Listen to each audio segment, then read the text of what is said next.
The wind off Lake Michigan cut through Elena's wool coat like a blade forged from pure malice. 2:17 in the morning. The kind of cold that made your bones ache and your lungs burn with every breath. Snow fell sideways, stinging her cheeks, collecting on her eyelashes, until she had to blink it away every few seconds, just to see the chaos unfolding in front of her. Container Yard. 7 at the Port of Chicago looked like a war zone. Floodlights carved harsh white circles into the darkness, illuminating the massive steel containers stacked 3 high, their surfaces already frosted with a thin layer of ice. Somewhere beyond the fence, a ship's horn bellowed into the night, mournful and low. Elena pressed her phone harder against her ear, her fingers numb despite her leather gloves. "I need you to listen to me very carefully," she said, her voice steady despite the tremor working its way up her spine. Not from cold, from the knowledge of what was at stake. Section 19.12 of the Customs Modernization Act, subsection C, medical supplies classified under HTS Code 3004 fall under emergency clearance provisions when accompanied by a letter of medical necessity from the receiving institution. On the other end of the line, the customs supervisor let out a long breath. She could picture him, probably warm in some government office, probably annoyed at being pulled from whatever late-night Netflix binge he'd been enjoying.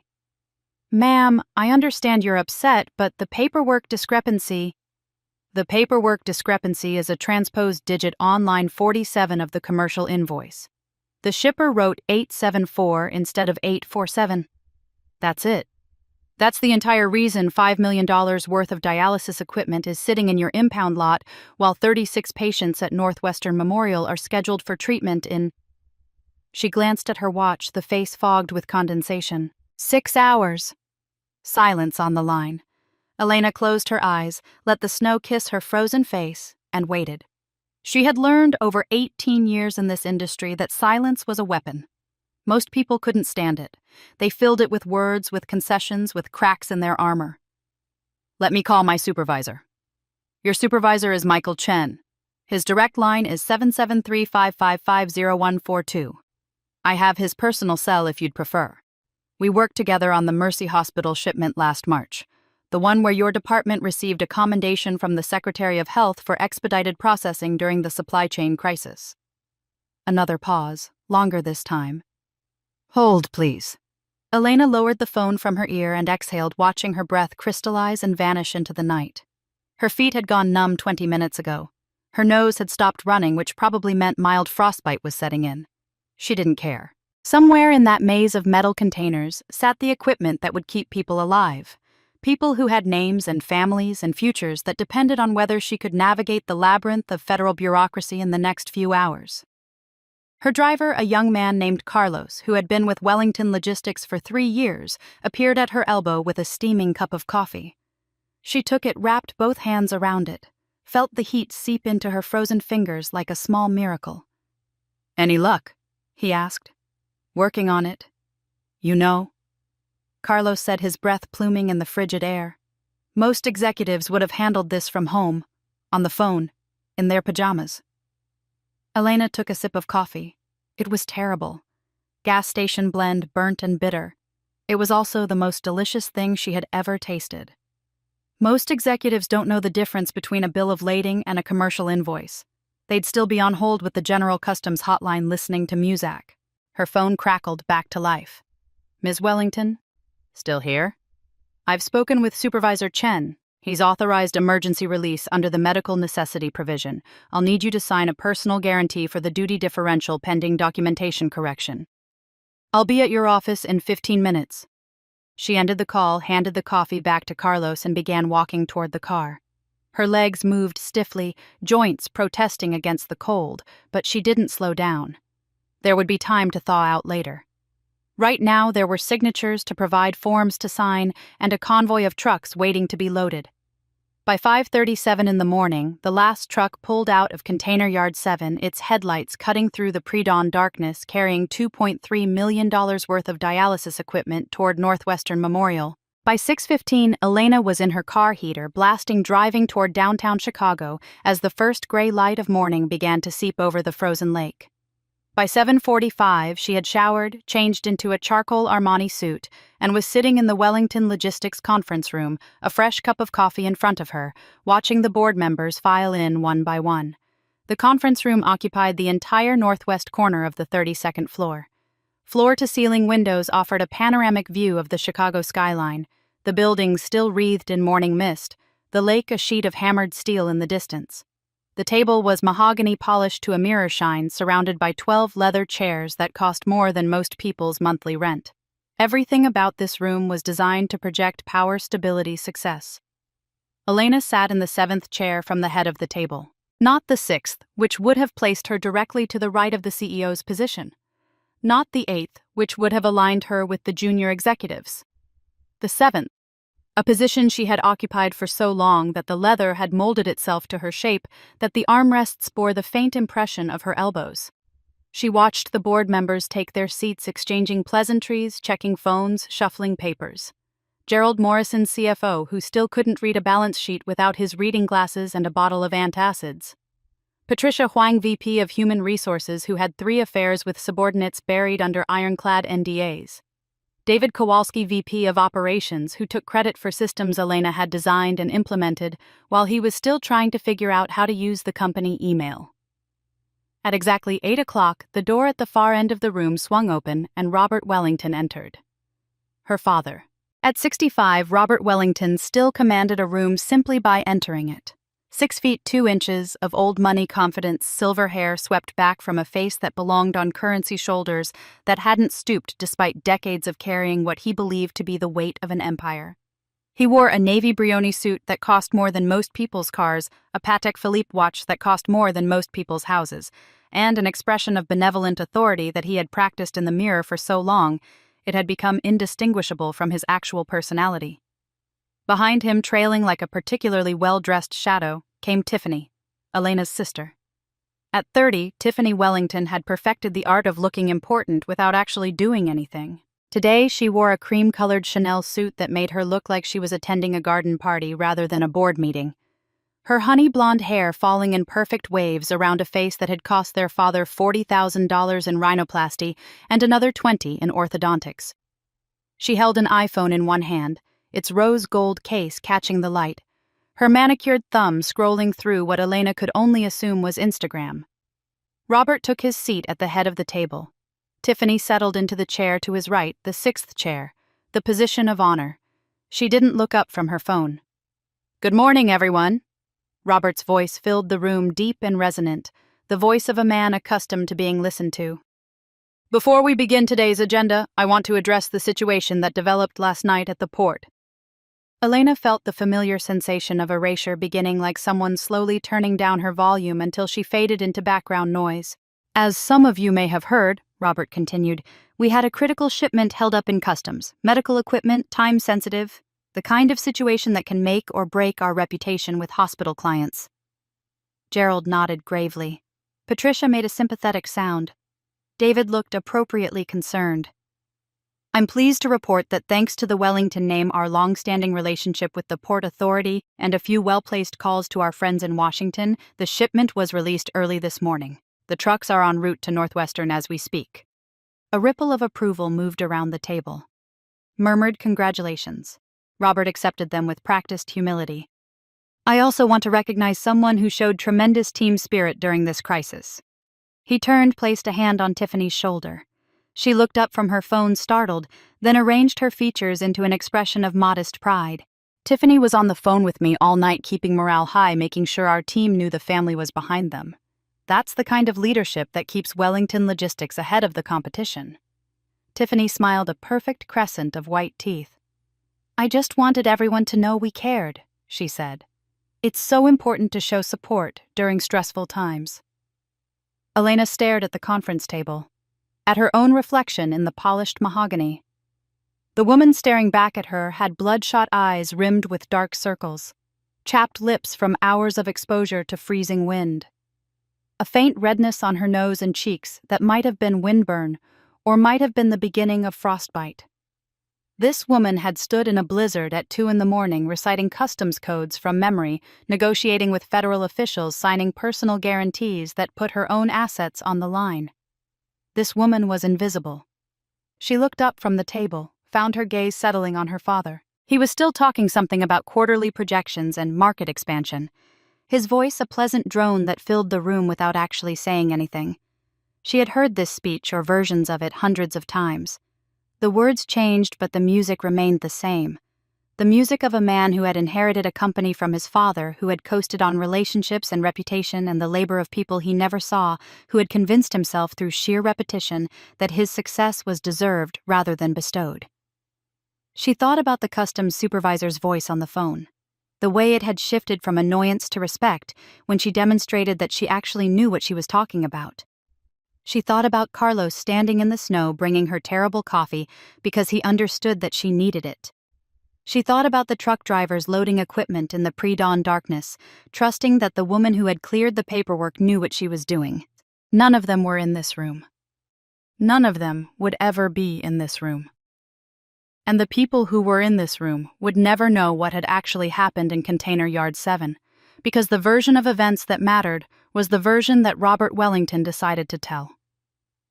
Elena felt something shift inside her chest. Not anger, exactly. Not even disappointment, which would have required some residual expectation of fairness. This was something colder. Something that had been growing for years, fed by 1,000 small erasures, 1,000,000 tiny moments of being overlooked and undervalued and taken for granted. It was the feeling of a contract finally expiring. Of a debt that would never be repaid because the other party had no intention of ever acknowledging it existed. The meeting ended at 9:30. Elena gathered her things, nodded to the colleagues, who nodded to her, and made her way to the elevator. She had 3 reports to review, 2 vendor calls to make, and a supply chain optimization analysis that needed to be completed before the end of the week. The work never stopped. It simply waited, patient and endless, for her to return to it. The elevator doors opened. She stepped inside, pressed the button for the 34th floor where her office waited, and watched the doors begin to close. A hand shot through the gap. The doors retreated, and Robert Wellington stepped into the elevator. "Elena." He pressed the button for the lobby, even though she had already selected her floor. "Walk with me." It wasn't a request. She followed him out of the building into the gray Chicago morning across the plaza toward the coffee shop on the corner. He didn't speak as they walked, and she didn't fill the silence. She had learned that trick from him after all. She had learned most of her tricks from him, though he would never admit it. The coffee shop was nearly empty at this hour, the morning rush having come and gone. Robert ordered a black coffee, no sugar, and took a seat at a table by the window. Elena ordered nothing. She wasn't thirsty. "Your mother called me this morning," Robert said, stirring his coffee with a wooden stick even though there was nothing in it to stir. "She wants to do a family dinner tonight, for your birthday." Elena had almost forgotten. 38 years old today. 38 years of being Robert Wellington's eldest daughter, of being Margaret Wellington's most reliable child, of being Tiffany Wellington's invisible sister. "I have a late meeting," she said. "Cancel it." Robert looked up from his coffee, fixed her with those pale blue eyes that had intimidated boardrooms and broken competitors, and never once, not in 38 years, looked at her with anything resembling warmth. "Your mother has been planning this for weeks. She has a gift for you, a significant one." "What kind of gift?" Robert smiled. It was the smile he used in negotiations, the one that never reached his eyes. "You'll have to come to dinner to find out." He stood leaving his untouched coffee on the table and walked out of the shop without another word. Elena watched him go, watched him climb into the black Mercedes that had been idling at the curb, watched the car disappear into the morning traffic. She pulled out her phone. 12 emails had arrived since the board meeting ended. 3 voicemails. A calendar notification reminding her of the supply chain call in 20 minutes. The work never stopped. She opened her contacts, scrolled to her mother's name, and typed a message. "What time is dinner?" The response came almost immediately, as if her mother had been waiting with phone in hand. 7 o'clock sharp. Wear something nice. Your father has wonderful news." Elena stared at the message. Something nice? As if she ever wore anything else.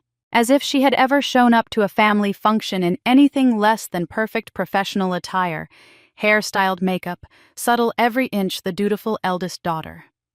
Wonderful news. She thought about her father's smile in the coffee shop, the way it hadn't reached his eyes, the way it never reached his eyes when he was about to do something he knew she wouldn't like. A gift, a significant one. She thought about every gift her parents had ever given her. The practical ones, always practical because Elena was the practical daughter, the one who didn't need indulgence or extravagance, the one who could be counted on to appreciate a new briefcase or a leather portfolio or a gift certificate to a business seminar. Tiffany got jewelry and cars and European vacations. Elena got tools. Things that would help her work harder, longer, more efficiently for the family. She thought about the company her grandmother had built from nothing 60 years ago when women weren't supposed to build companies. The shares that had passed to Elena when her grandmother died, the only person in the family who had ever seemed to actually see her. 49% of Wellington Logistics left to the granddaughter who reminded her of herself. She thought about the way her father's smile hadn't reached his eyes. Elena closed the message, slipped her phone back into her pocket, and began walking back toward the office. The wind had picked up, carrying with it the promise of more snow. Somewhere across the city, dialysis machines were being unloaded at Northwestern Memorial. Somewhere in Lake Forest, her mother was probably arranging flowers and calling caterers and planning the perfect birthday dinner. Somewhere in Elena's chest, the cold thing that had been growing for years turned over in its sleep. Wonderful news. She remembered something her grandmother had told her once in the last months before the cancer took her. They had been sitting in her grandmother's study surrounded by the framed photographs and business awards that documented 60 years of building something from nothing. Her grandmother's hands had been thin by then, papery and frail, but her eyes had still been sharp. The most dangerous moment in any negotiation is when the other side offers you exactly what you think you want. Elena stepped into the elevator, pressed the button for her floor, and watched the doors close. Her reflection stared back at her from the polished metal. Bloodshot eyes, chapped lips, the face of a woman who had been standing in a blizzard 6 hours ago fighting for a company that would never acknowledge her sacrifice. The most dangerous moment. She thought about birthday dinners and significant gifts and the smile that never reached her father's eyes. Or maybe she thought as the elevator began to rise, the most dangerous moment is when you finally stop wanting what they think you want. The doors opened. She stepped out. The work was waiting. It could wait a little longer. She walked past her office, past the assistants who nodded respectfully, past the conference rooms and the break room and the maze of cubicles that housed the people who actually kept Wellington Logistics running. She walked all the way to the corner office at the end of the hall, the one with the best view and the locked filing cabinet, and the private bathroom that her father had installed when he decided he needed a space to take naps between meetings. The CEO's office. Her father's office. She stood outside the door for a long moment, staring at the nameplate. Robert J. Wellington, Chief Executive Officer. The same nameplate that had hung there for 35 years since her grandfather died and her father inherited everything. Everything except the 49% that her grandmother had quietly, deliberately, defiantly given to the granddaughter who actually understood what it meant to build something. Elena turned away from the door. Tonight she would go to dinner. She would wear something nice. She would smile at her mother's small talk and tolerate her sister's vapid comments and sit across from her father as he delivered his wonderful news. And then she would see what kind of gift required a family dinner and a significant announcement and a smile that never ever reached Robert Wellington's eyes. She walked back to her office, closed the door, sat down at her desk, opened her laptop. The work was waiting. For now, the work was all she had. The Wellington estate in Lake Forest sat at the end of a private drive lined with bare oak trees, their branches reaching toward the gray January sky, like the fingers of supplicants begging for warmth that would not come for months.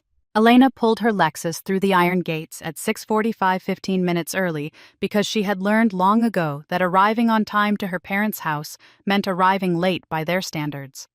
The house itself was a Georgian colonial red brick and white columns, 4 stories of old money pretension, set against 3 acres of manicured grounds, now buried under a foot of snow. Her grandfather had built it in 1962, the year Wellington Logistics landed its first major government contract. Her grandmother had hated it. Too big, she used to say. Too cold.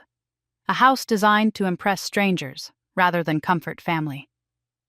Elena parked behind Tiffany's white Range Rover and sat for a moment, engine idling, heat blasting through the vents.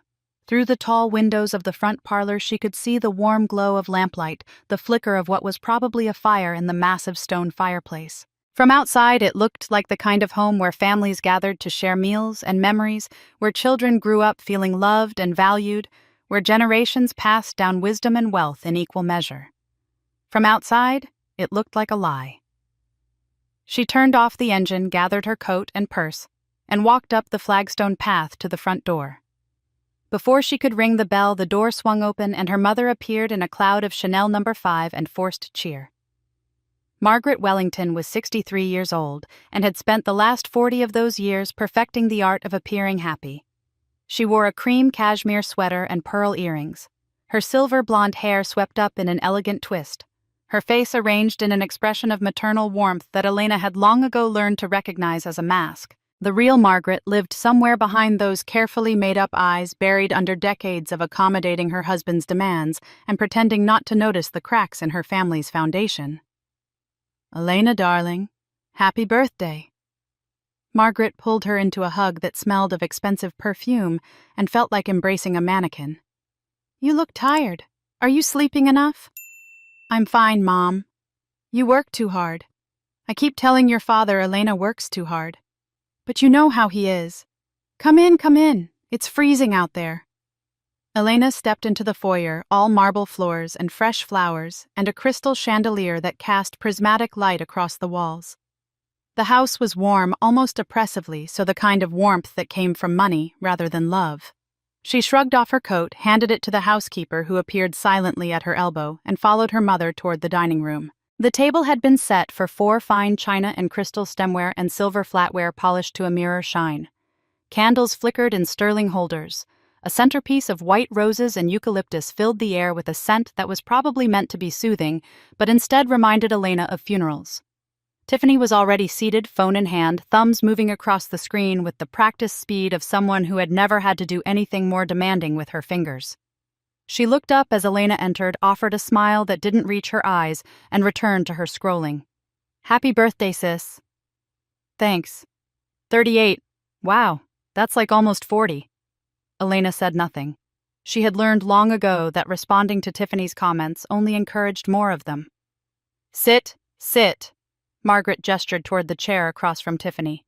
"Your father will be down in a moment. He had some calls to make. You know how it is. The business never stops." Elena sat. The chair was uncomfortable, the kind of antique that looked beautiful and felt like punishment. She folded her hands in her lap and waited, watching her mother flutter around the table, adjusting napkins that didn't need adjusting and straightening silverware that was already perfectly straight. "I ordered your favorite cake," Margaret said, her voice bright with the particular tone she used when she was lying. "Chocolate, from that bakery on Elm Street, the one with the French pastry chef." Chocolate was Tiffany's favorite. Elena's favorite was passion fruit, a preference she had mentioned at every birthday for the past 15 years, a preference that had never once resulted in an actual passion fruit cake appearing at her celebration. She had stopped expecting it around the time she turned 30. She had stopped caring around the time she turned 35. "That sounds lovely," Elena said. "Doesn't it? I told your father we have to make this birthday special. 38 is such an important milestone." Elena wondered what made 38 more important than 37 or 36 or any of the other birthdays that had passed in this same dining room with this same uncomfortable chair and this same chocolate cake that was never the flavor she wanted. But she didn't ask. Asking questions in this house rarely led to answers she wanted to hear. Heavy footsteps on the stairs announced her father's arrival. Robert Wellington entered the dining room with the air of a man accustomed to being the most important person in any room, his presence immediately shifting the energy from artificial cheer to something tighter, more controlled. He wore a navy blazer over a white Oxford shirt, the casual uniform of wealthy men who wanted to appear relaxed without actually being relaxed. "Elena." He nodded at her, then took his seat at the head of the table. "Good, you're here. Let's not waste time." "Robert." Margaret's voice carried a note of gentle reproach. "We haven't even had dinner yet. Can't we at least eat first?" "The food will keep." Robert fixed his wife with a look that Elena recognized, the look that said the discussion was over before it had begun. Margaret's protest died in her throat. She sat down, smoothed her napkin across her lap, and said nothing. The housekeeper appeared with a bottle of wine, a Chateau Margaux that probably cost more than most people's car payments. She poured for Robert first, then Margaret, then Elena. Tiffany waved her off, producing a slim silver flask from her purse and adding a generous splash of what smelled like vodka to her water glass. "To family," Robert said, raising his glass. "And to new beginnings." They drank. The wine was excellent, rich and complex, the kind of wine that deserved to be savored. Elena took a small sip and set her glass down. She had a feeling she would need her wits about her tonight. "Now then." Robert reached beneath his chair and produced a leather portfolio thick with papers, which he placed on the table in front of him with a soft thud. "Your birthday present." Elena looked at the portfolio. It was the kind used for legal documents, the kind that held contracts and agreements, and the kind of paperwork that changed lives. She thought about her father's smile in the coffee shop that morning, the one that hadn't reached his eyes. She thought about her grandmother's warning about dangerous moments. "Open it," Robert said. It was not a suggestion. Elena reached across the table and pulled the portfolio toward her. The leather was smooth and cold under her fingers. She unzipped it slowly, deliberately giving herself time to prepare for whatever waited inside. The first page was a cover letter on Wellington Logistics letterhead. The second page was a summary of terms. The third page was the beginning of what appeared to be a share transfer agreement, dense with legal language and numbered clauses and the kind of fine print that hid knives in its margins. She read the summary of terms twice, then a third time, making sure she understood what she was seeing. The words blurred and sharpened, as if they couldn't decide whether to be real. Transfer of 49% ownership stake in Wellington Logistics Incorporated from Elena Marie Wellington to Tiffany Ann Wellington. Consideration $1. She looked up from the document. Her father was watching her with the expression of a man who had already decided how this conversation would end. "I don't understand," she said, though she understood perfectly. "It's simple." Robert leaned back in his chair, steepled his fingers beneath his chin. "Your grandmother left you those shares because she was sentimental. She liked you. That's fine. But sentimentality has no place in business. Tiffany needs those shares." "Why?" "Because she's getting married." Elena glanced at her sister. Tiffany was still looking at her phone, apparently uninterested in the conversation that would determine the future of a company worth tens of millions of dollars. "To whom?" "Harrison Blackwell, the third." Robert said the name with the reverent tone usually reserved for religious figures. "His family owns Blackwell Capital. They've expressed interest in a strategic partnership with Wellington Logistics. But Harrison's father is old-fashioned. He wants to see that Tiffany has a stake in the family business. She has a stake. She owns 2%, the same 2% you gave her when she graduated college. 2% isn't enough. Harrison's family expects more. They expect a partner, not a dependent." The word hung in the air, heavy with implication. If Tiffany owns 49%, she becomes an equal partner, a woman of substance. The kind of woman the Blackwells would be proud to welcome into their family. Elena looked at her mother. Margaret was studying her wineglass as if it contained the secrets of the universe, her face carefully blank. "And what do I get?" Elena asked, turning back to her father. "You get to keep your job." Robert smiled the same smile from the coffee shop, the smile that never reached his eyes. "Chief Operating Officer. It's a good title, good salary, good benefits. You'll just step back from the ownership side of things. Let Tiffany handle the strategic decisions, the board meetings, the things that require a certain presence." "Presence? You know what I mean. Tiffany photographs well. She's good at events. Charming. The kind of face we need representing Wellington Logistics to the world. He waved his hand vaguely. "You're better behind the scenes. You've always been better behind the scenes." Elena thought about Container Yard 7. About standing in a blizzard at 2 a.m, reciting customs codes, saving $5 million worth of medical equipment through sheer force of competence and will. She thought about the board meeting this morning, about watching her father take credit for her work, about watching Tiffany accept praise for doing nothing. behind the scenes, invisible, useful but not valued. "I'm not going to sign this," she said. Her voice was calm, level, the voice she used in negotiations when she needed the other party to understand that she was serious without understanding how serious. Robert's smile flickered. "Excuse me. Those shares were left to me by grandmother. They're mine. I'm not giving them away for $1 so that Tiffany can impress some trust fund family." "Elena," Margaret's voice was soft pleading. "Please, think about what you're saying." "I've thought about it. The answer is no." The silence that followed was absolute. Even Tiffany looked up from her phone, her perfectly shaped eyebrows rising in surprise. Apparently, no one had told her that this dinner might involve actual conflict. Robert placed both hands flat on the table. His jaw tightened. His eyes, which had been cool and calculating, began to heat with something darker. "Let me explain something to you," he said, his voice dropping to the low register that Elena remembered from childhood, the voice that preceded punishment. "Those shares don't belong to you. They belong to this family, to this company.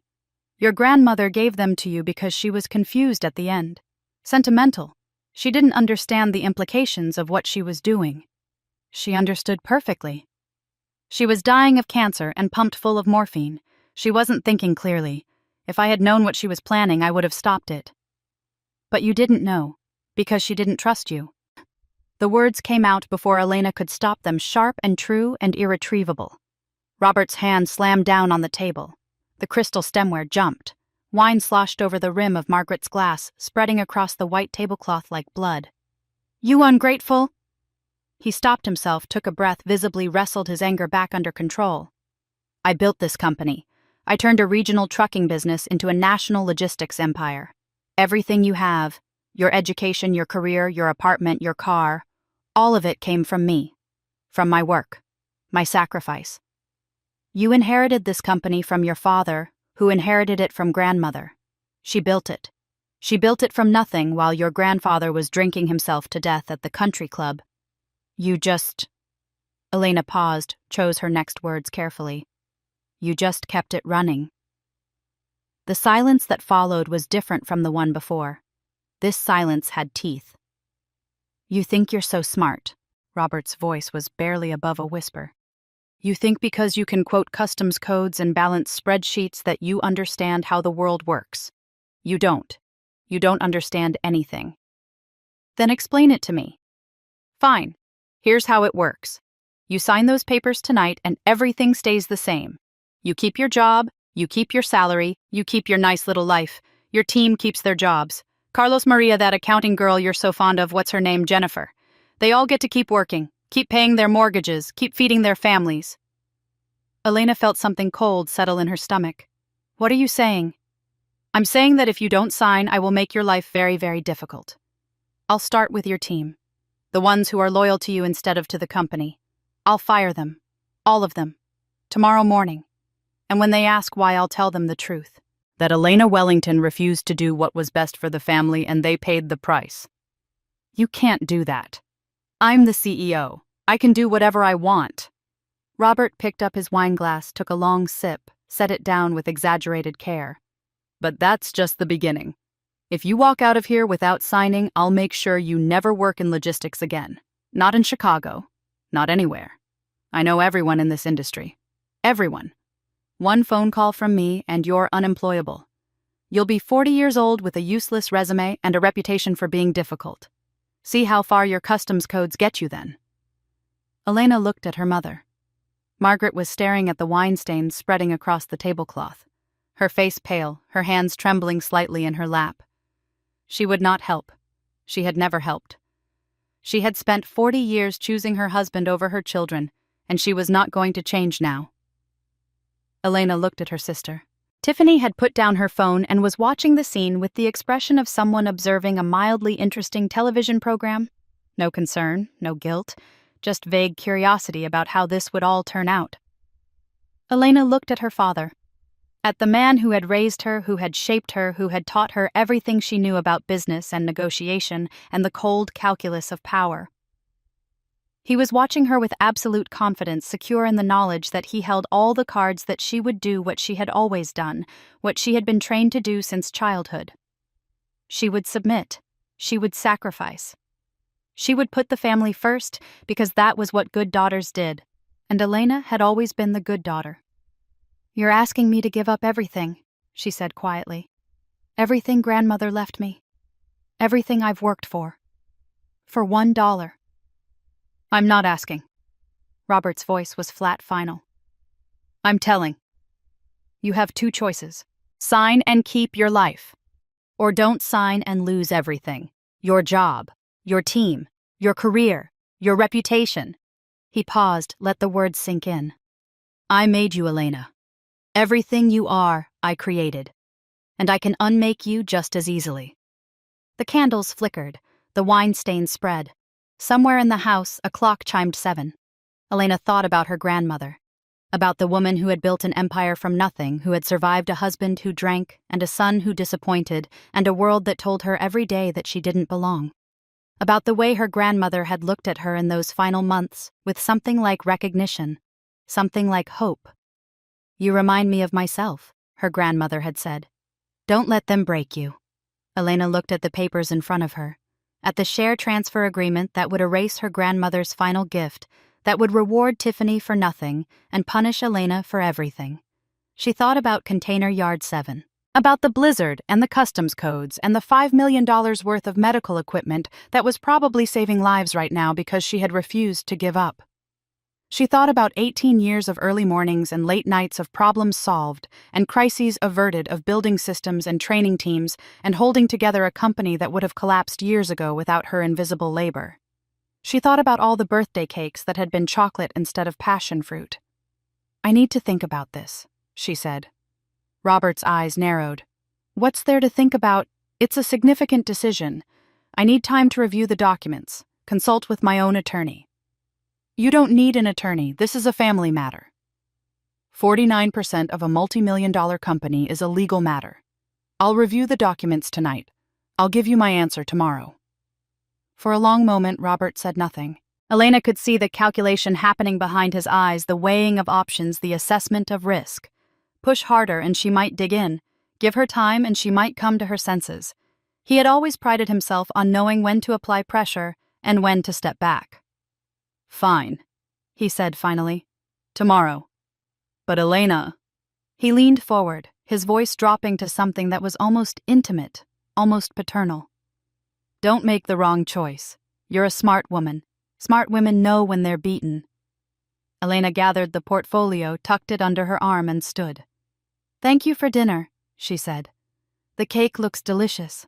I'm sorry I can't stay." She walked out of the dining room, retrieved her coat from the silent housekeeper, and stepped into the frozen January night. The cold hit her like a slap, sharp and clarifying after the suffocating warmth of the house. Behind her, through the tall windows, she could see her family still seated at the table. Her father was saying something to her mother, his face hard. Her mother was dabbing at the wine stain with her napkin, not looking up. Her sister had returned to her phone, already bored now that the drama had ended. Elena got into her car, started the engine, and sat for a moment in the darkness, watching her breath fog the windshield. She thought about her father's ultimatum. Sign or lose everything. She thought about her grandmother's warning. The most dangerous moment in any negotiation is when the other side offers you exactly what you think you want. She thought about the share transfer agreement in her lap, the legal language that would strip away everything her grandmother had given her, everything she had spent 18 years protecting and building and earning. And for the first time in as long as she could remember, Elena Wellington began to smile. It was not a happy smile. It was not a kind smile. It was the smile of a woman who had just realized something important, something that changed everything. Her father thought he held all the cards. Her father was wrong. She put the car in gear and drove away from the house, away from the family that had never seen her, toward the city lights glittering in the distance like promises waiting to be kept. Tomorrow she would give them her answer. But first she had a phone call to make. The Starlight Diner sat on the corner of Halsted and Division, a chrome and neon relic from an era when diners served coffee in ceramic mugs and waitresses called everyone honey. At 4:53 in the morning, it was nearly empty, just a long-haul trucker nursing a plate of eggs at the counter and a pair of nurses finishing their night shift with slices of pie that had probably been sitting in the display case since yesterday afternoon. Elena had chosen this place precisely because it was nowhere anyone from her world would ever go. The Wellington family frequented establishments with valet parking and wine lists and waitstaff who knew better than to make eye contact. The Starlight Diner had sticky menus and a jukebox that only played songs from the 1970s and a neon sign in the window that buzzed like an angry wasp. She sat in a booth near the back, the leather portfolio from last night resting on the table in front of her like an accusation. She had not slept. She had spent the hours between midnight and 4, going through the documents page by page, clause by clause, making notes in the margins with a red pen she had bought specifically for this purpose. The pages were now covered in her small, precise handwriting questions and observations and connections that formed a map only she could read. The bell over the door chimed. Elena looked up to see Marcus Chen stepping into the diner, briefcase in one hand, travel mug in the other, his usually immaculate suit slightly rumpled from being pulled on in haste. He scanned the room, spotted her, and made his way to the booth with the expression of a man who had been dragged from a warm bed to deal with something he suspected would ruin his entire week. This better be important. He slid into the seat across from her, set his briefcase on the worn vinyl beside him. Your message said urgent. Your message said family emergency. Your message did not say I would be meeting you in a diner that looks like it was decorated by someone who peaked in 1974. Coffee. I have coffee. He lifted his travel mug, took a long sip, grimaced. Had coffee. It's cold now. Fine, yes. Coffee. Elena signaled the waitress, a tired-looking woman in her 50s, with a name tag that said Dolores, who shuffled over with a pot of coffee and 2 mugs that had probably seen better decades. She poured without comment, left the pot on the table, and shuffled away. Marcus wrapped his hands around the mug, let the warmth seep into his fingers, and fixed Elena with a look that was equal parts concern and irritation. Talk to me. What's happening? Elena pushed the portfolio across the table. My birthday present. Marcus opened the portfolio, began reading. His expression shifted from irritation to confusion to something that looked increasingly like horror as he turned the pages. By the time he reached the summary of terms, his coffee sat forgotten, going cold for the second time that morning. This is... He flipped back to the beginning, read it again as if hoping the words might have changed in the intervening seconds. Elena, this is robbery. This is broad daylight, gun to your head, hand over the wallet robbery. They want you to transfer 49% of a company worth... He did some quick mental math. Conservatively, $60 million. For $1. $1. I know. Your grandmother left you those shares specifically, explicitly. The will was airtight. I know because I helped draft it. Marcus was fully awake now, his legal mind spinning through implications and options. We can fight this. Undue influence, coercion, breach of fiduciary duty. Your father threatened your employees. He threatened your career. That's textbook duress. No court in Illinois would enforce an agreement signed under these conditions. Elena picked up her coffee, took a slow sip, set it down. The coffee was terrible, burnt and bitter, but she had grown fond of terrible coffee in the past 24 hours. It reminded her of Container Yard 7.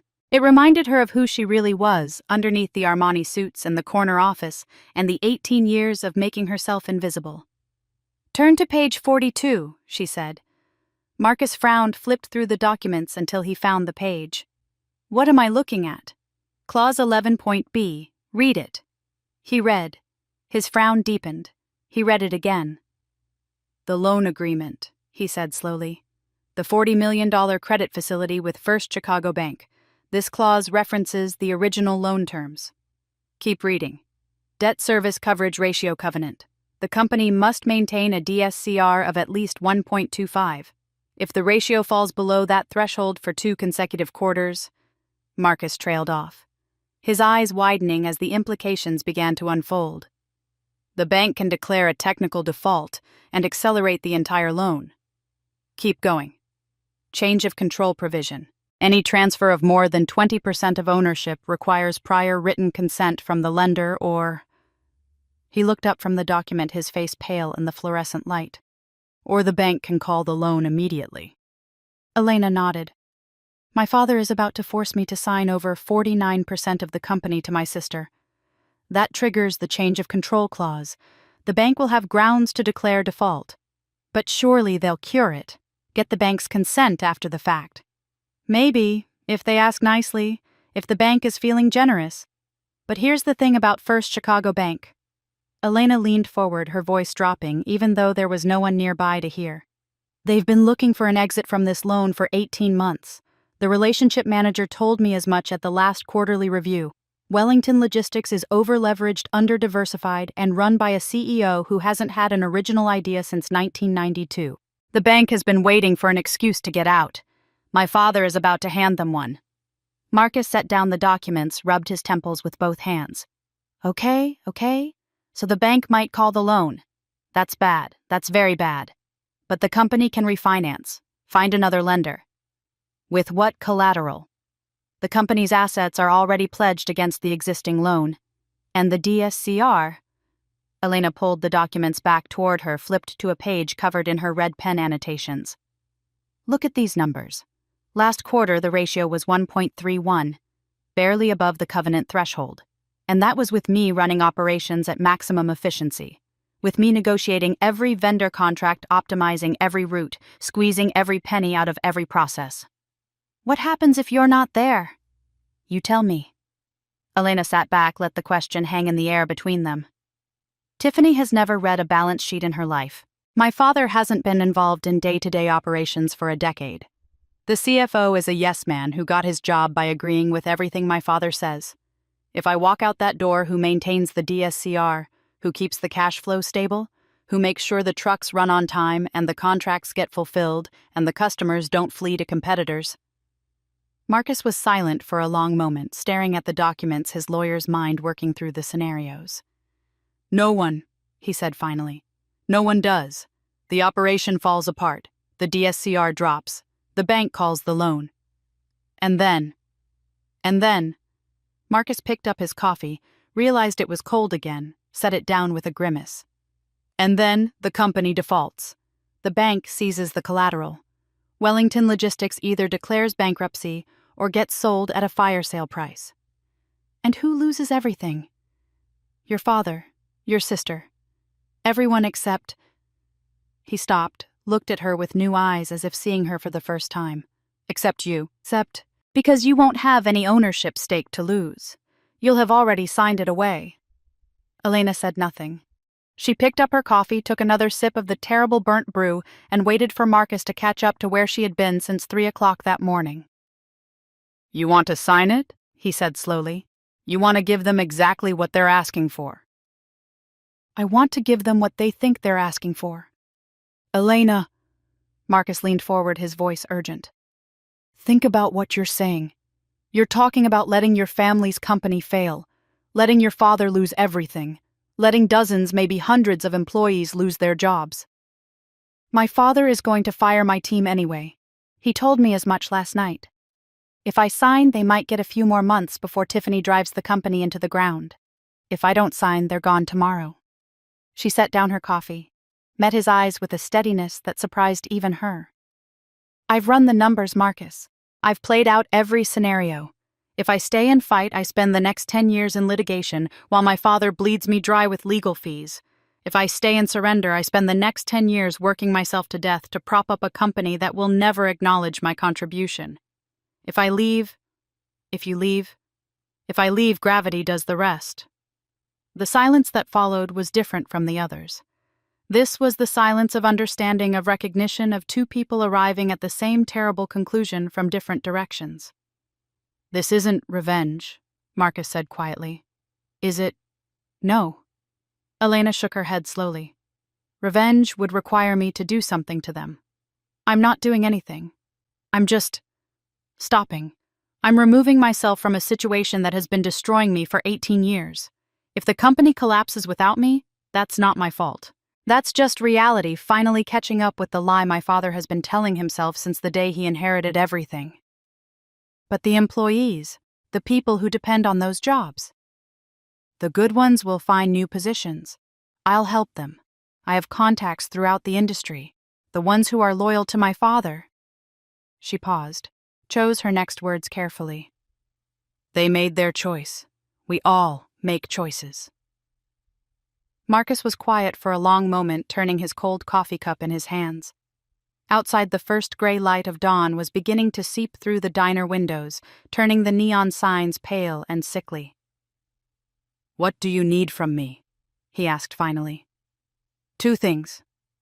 Elena reached into her purse, pulled out a folded piece of paper, slid it across the table. "First, I need you to witness my signature on the share transfer agreement. Make sure everything is properly notarized and filed. I want this to be completely legal, completely airtight. No loopholes for my father to exploit later." Marcus took the paper, unfolded it, read it. His eyebrows rose. "A resignation letter. Effective immediately. I'm not just giving them the shares. I'm giving them everything. The whole company. Let them see what it's worth without me holding it together." "And the second thing," Elena smiled. It was not a warm smile. It was the smile of a woman who had finally stopped pretending. "I need you to be ready. When the bank comes calling, when the creditors start circling, when my father realizes what he's done, I'm going to need someone who knows where all the bodies are buried, someone who can help me pick up the pieces." "Pick up the pieces? You just said you're walking away." "I'm walking away from my father's company." Elena picked up the portfolio, tucked it under her arm, and stood. "But Wellington Logistics has good bones, good contracts, good employees, at least the ones worth keeping. When the dust settles, when the bankruptcy auction happens, when my father is forced to sell at pennies on the dollar, I plan to be the one holding the checkbook." She left a 20 on the table, enough to cover the coffee and a generous tip for Dolores. Marcus remained in the booth, staring at the resignation letter, his expression a mixture of admiration and something that might have been fear. "Elena." His voice stopped her at the door. "What happens if you're wrong? What happens if your father finds a way out? If Tiffany somehow learns to run the company? If the bank decides not to call the loan?" Elena turned, silhouetted against the pale dawn light streaming through the windows. "Then I'll have given up 49% of a successful company for nothing. I'll have walked away from everything I built." She paused, let the weight of the words settle. "But I know my father, and I know my sister. They've never had to face a consequence in their lives. They don't know how to survive without someone else doing the hard work for them." "And you do?" "I've been doing the hard work for 18 years. She pushed open the door, felt the cold January air rush in. "I think I've earned the right to stop." The door swung shut behind her. Marcus sat alone in the booth, surrounded by the smell of burnt coffee and the sound of the jukebox cycling to another song about heartbreak and highways. He looked down at the resignation letter in his hands. Effective immediately. He thought about everything Elena had told him, about the loan covenants and the DSCR and the change of control clause, about the father who had built his throne on the labor of an invisible daughter, about the sister who had never worked a day in her life and was about to inherit an empire she couldn't possibly manage. He thought about gravity, about how it was patient and inevitable and utterly without mercy. He folded the resignation letter, tucked it into his briefcase, and signaled Dolores for another cup of coffee. It was going to be a long day. The Wellington estate looked different in the morning light. Smaller, somehow. Less imposing. The bare oak trees that had seemed so dramatic in the darkness now just looked dead, their branches reaching toward a sky the color of dirty dishwater. Elena parked in the same spot she had occupied last night behind Tiffany's Range Rover and sat for a moment, gathering herself. She had gone home after the diner, showered, changed into fresh clothes, a simple black dress that she usually reserved for funerals, applied makeup with more care than she had taken in years, making sure her face was a perfect mask revealing nothing. She looked, she thought, like a woman attending her own execution, which in a way she was. The front door opened before she could knock. Her mother stood in the doorway, still in her bathrobe, her face puffy from what had probably been a sleepless night. "Elena, thank God. Your father has been—" Margaret stopped, took in her daughter's appearance, the portfolio under her arm. "You're going to sign." It was not a question. "Yes." Margaret's face crumpled with relief. She reached out, pulled Elena into a hug that was tighter and more genuine than any embrace they had shared in years. Thank you, sweetheart. I knew you'd make the right choice. I knew you wouldn't abandon your family. Elena stood still in her mother's arms, accepting the hug without returning it. She thought about the machine she had seen in Margaret's purse last night, the recorder that her mother had planned to use against her. She thought about 40 years of choosing the wrong side, of enabling a tyrant, of sacrificing daughters on the altar of a husband's ego. Where's Dad? In the study. He's been there all night. I don't think he slept at all. Margaret pulled back, dabbed at her eyes with the sleeve of her bathrobe. He was so worried, Elena. We both were. We thought you might do something foolish. I'm not going to do anything foolish. Elena stepped past her mother into the foyer toward the study at the back of the house. I'm going to do exactly what Dad asked. The study was Robert Wellington's sanctuary, a room full of dark wood and leather furniture, and the mounted heads of animals he had paid other people to kill. He sat behind a massive desk, still wearing the clothes from last night, his silver hair disheveled, his eyes red-rimmed and shadowed. A crystal tumbler sat in front of him, empty beside a bottle of scotch that was considerably less full than it had been 12 hours ago. He looked up as Elena entered, and for just a moment she saw something in his face that might have been fear. Then the mask came down, and he was Robert Wellington again, the tyrant, the king, the man who had never admitted to a mistake in his entire life. You're back. I'm back. Elena set the portfolio on his desk, opened it, turned to the signature page. I've reviewed the documents. I'm prepared to sign. Robert's eyes narrowed, searching her face for some sign of deception. Just like that. Just like that. She pulled a pen from her purse, the same red pen she had used to annotate the documents at the diner, and held it over the signature line. But first, I want to be clear about what's happening here.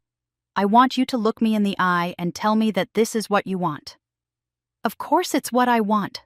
I wouldn't have asked if it wasn't what I wanted. You want me to give up 49% of the company that grandmother built, the shares she left me specifically because she didn't trust you with them. You want me to hand them to Tiffany, who has never read a financial statement, who has never managed an employee, who has never done a single day of real work in her entire life. You want me to do this so that she can impress some trust fund family and marry a man whose only qualification is that his great-grandfather made a fortune in steel. Elena's voice was steady calm, the voice of a woman reading terms and conditions. Is that correct? Robert's jaw tightened. That's a very cynical way of putting it. Is it incorrect? Tiffany will grow into the role. She has potential. She has potential. Elena nodded slowly. All right, if you say so. She signed her name on the signature line. The pen moved smoothly across the paper, leaving behind letters that were neat and precise and absolutely irrevocable. She signed the second page, and the third initialed the clauses her father's lawyers had flagged, dated each page in the space provided. When she was finished, she straightened up, capped the pen, and looked at her father with an expression that was completely unreadable. Congratulations, she said. It's done. The shares are Tiffany's now. All of them. She paused, let the words settle. The assets and the liabilities, the contracts and the covenants, the employees and the obligations. All of it. She's responsible for all of it now. Robert reached for the documents, began flipping through them, checking the signatures, making sure everything was in order. His hands were trembling slightly, though whether from relief or alcohol or something else entirely, Elena couldn't tell. Good, he said. Good. I knew you'd come to your senses. I knew you'd do the right thing for this family. I'm not finished. Robert looked up. Elena reached into her purse, pulled out a single sheet of paper, and placed it on the desk beside the portfolio. What's this? My resignation. Effective immediately. The silence that followed was absolute. Robert stared at the paper, then at Elena, then at the paper again, as if hoping one of them might explain what he was seeing. Your resignation. I'm leaving Wellington Logistics. Today, right now. I'm cleaning out my office this afternoon, and I won't be back. Elena's voice was pleasant, conversational, as if she were discussing the weather. I assumed you'd want to know, since you'll need to find someone to handle my responsibilities. The vendor negotiations that are due this week, the customs review that's scheduled for Monday, the quarterly financial reports that need to be filed with the bank by the 15th. You can't resign. Robert's voice was rising, the controlled fury of a man who was just beginning to realize that something had gone very wrong. You just signed the papers. You agreed to stay on as COO. I agreed to transfer my shares. I never agreed to keep working for a company that no longer belongs to me. Elena smiled the same pleasant smile she used in negotiations when the other party had just made a critical error.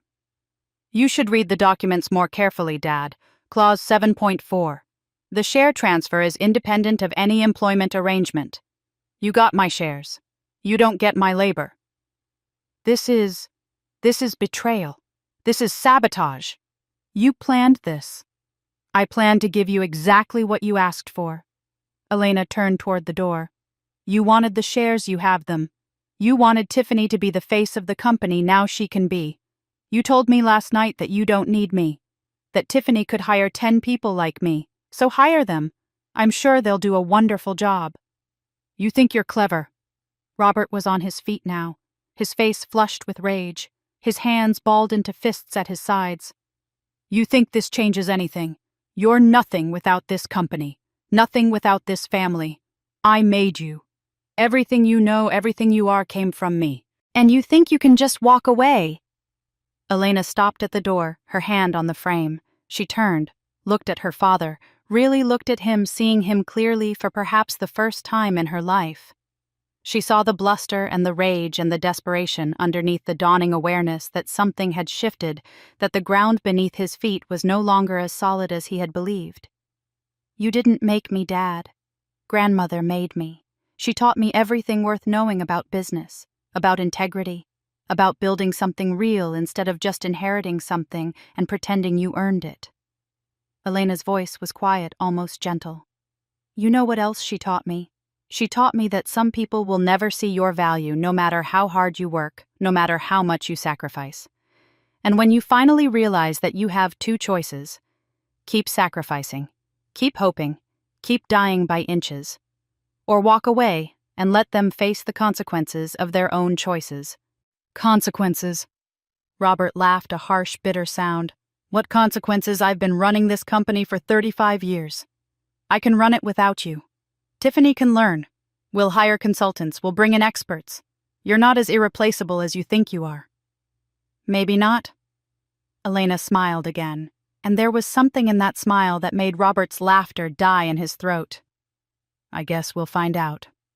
She walked out of the study, through the foyer, past her mother, who stood wringing her hands and asking what happened, what's going on. Elena, please wait. She walked out the front door into the cold January morning toward her car waiting in the driveway. Behind her, she heard her father's voice raised to a shout that echoed across the frozen lawn. You think I need you? I don't need you. Tiffany can hire 10 people like you, 100 people. You're nothing, Elena. Nothing without this family. Elena opened her car door, paused, looked back at the house one last time, at the Georgian columns and the red brick facade and the windows that reflected the gray winter sky like blind eyes. Start counting, she said. Her voice was quiet, but somehow it carried across the distance between them, clear and cold as the January air. Then she got in her car, started the engine, and drove away. She did not look back. 2 weeks felt like a lifetime when you stopped measuring time by deadlines and deliverables. Elena stood in the kitchen of her Lincoln Park apartment, a vintage watering can in hand, carefully tending to the collection of houseplants that lined the windowsill above her sink. A fiddle-leaf fig she had bought 3 years ago and never had time to properly care for. A pothos that had been slowly dying from neglect. A small collection of succulents that her assistant Jennifer had given her for Christmas, still in their original pots because she had never found a moment to repot them. Now she had nothing but moments. The morning sun streamed through the windows, casting long golden rectangles across the hardwood floor. It was 10:30 in the morning on a Tuesday, an hour when she would normally have been in her third meeting of the day, juggling vendor calls and logistics reports and the endless small crises that kept Wellington Logistics running. Instead, she was wearing yoga pants and an oversized sweater, her hair loose around her shoulders, her feet bare against the cool floor. She moved from plant to plant, checking soil, moisture, examining leaves for signs of stress, adjusting positions to maximize sunlight exposure. Simple tasks. Meditative tasks. The kind of tasks that required just enough attention to keep the mind occupied without demanding anything more. Her phone buzzed on the counter. She ignored it, finished watering the succulents, set down the watering can, and only then allowed herself to look at the screen. A text from Jennifer. "You need to hear this." Elena picked up the phone, walked to the living room, settled onto the yoga mat she had laid out earlier that morning.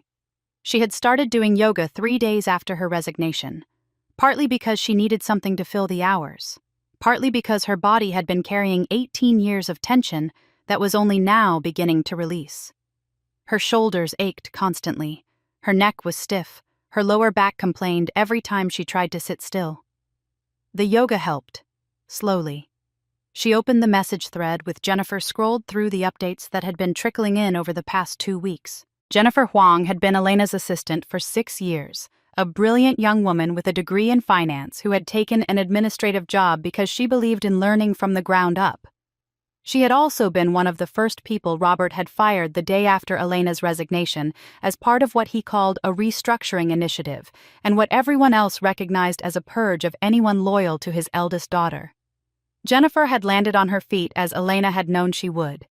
A position at a competing logistics firm, better pay, better hours, better future. But she had also maintained contact with friends still inside Wellington Logistics Friends, who were happy to share what was happening in the wake of Elena's departure. The updates painted a picture that would have been amusing if it hadn't involved real people's livelihoods. Day 3. Tiffany arrived at the office at 11:30, complained about the coffee left at 2 for a spa appointment. Day 5. Robert discovered that Elena's direct reports had been doing work he thought was being handled by different departments entirely. 3 separate functions had to be redistributed among people who had no idea how to perform them. Day 8. Tiffany fired the chief accounting officer, a woman named Patricia Moreno, who had been with the company for 12 years, because, and this was a direct quote, she had a negative energy that was blocking Tiffany's creative vision. Day 10. Patricia's replacement arrived. A young woman named Brittany, something a college friend of Tiffany's whose primary qualification appeared to be her willingness to agree with everything Tiffany said. Day 12, Tiffany approved a $200,000 renovation of the CEO's office, including new furniture, new carpet, a meditation corner, and a juice bar. Day 14. Today. Elena read Jennifer's latest message twice. The routing system crashed this morning. Complete failure. No one can access the logistics database. No one knows the admin credentials. David Kowalski has been on the phone with the IT vendor for 4 hours trying to get emergency access, but apparently there is some kind of security protocol that requires verification from the system administrator. Elena set down the phone, lay back on her yoga mat, and stared at the ceiling. The routing system. The central nervous system of Wellington Logistics, the software that coordinated every truck, every shipment, every delivery across the entire network. She had implemented that system 7 years ago, had overseen its installation, had personally configured the security protocols to ensure that no single point of failure could bring down the entire operation. The admin credentials were tied to her personal account, an account that, per the IT security policy she had drafted and her father had signed without reading, would have been automatically deactivated and purged 72 hours after her departure. She had not sabotaged anything. She had not changed any passwords or deleted any files or planted any logic bombs in the code. She had simply left and in leaving had taken with her the institutional knowledge that made the system work. Her phone buzzed again. Another message from Jennifer. It gets worse. There is a shipment stuck at the port. Medical equipment again. The same customs issue from last month. No one knows how to handle it. No one even knows who to call.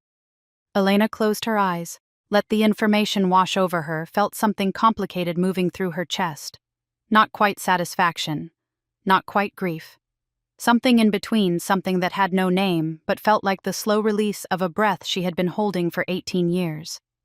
This was what she had predicted. This was what she had known would happen from the moment she signed those papers in her father's study. The house of cards was beginning to tremble. She rolled onto her side, pushed herself up to sitting, and reached for her phone again. Her fingers hovered over the screen for a moment, considering. Then she typed a response to Jennifer. "Keep me updated." And Jennifer. "Thank you." The response came almost immediately. "You saved my career by connecting me with Hartwell Logistics. This is the least I can do. Also, everyone here says hello and hopes you are doing well." Elena smiled, a small private expression that no one was there to see. She was doing well. For the first time in longer than she could remember, she was doing well. The yoga routine took 45 minutes, a sequence she had learned from a video series recommended by a colleague years ago, a series she had bookmarked and never found time to actually watch. Now she had time. Now she had nothing but time. Downward dog warrior 1, warrior 2, triangle pose. Her body moved through the positions with increasing ease, the stiffness in her joints slowly giving way to something that might eventually become flexibility. She breathed in through her nose, out through her mouth, counting each breath, letting the rhythm carry her away from the thoughts that wanted to crowd in. What was happening at Wellington? What her father was thinking? What her sister was doing? Whether the medical equipment would reach the hospital in time? Whether anyone would suffer because she had walked away? She pushed the thoughts aside, returned to her breath, returned to the mat beneath her, and the sunlight streaming through the windows, and the simple fact of her own body moving through space. This was her life now. This quiet apartment, these neglected plants, this yoga mat. No phone calls at 2 a.m, no board meetings where she sat invisible in the corner, no father who looked through her as if she were made of glass. The guilt would come later, she knew. It was already starting, small tendrils of doubt that crept in during the quiet moments, questions about responsibility and collateral damage, and the employees who would lose their jobs when the company finally collapsed. She would have to deal with that guilt eventually, would have to find a way to live with the consequences of her choices. But not today. Today she was going to water her plants and do her yoga, and maybe for the first time in 18 years take a walk in the middle of a weekday afternoon for no reason other than because she wanted to. She was in warrior 2, arms extended, gaze fixed on her forward hand when her phone rang. The sound cut through the silence of the apartment like a knife, shrill and insistent, demanding attention.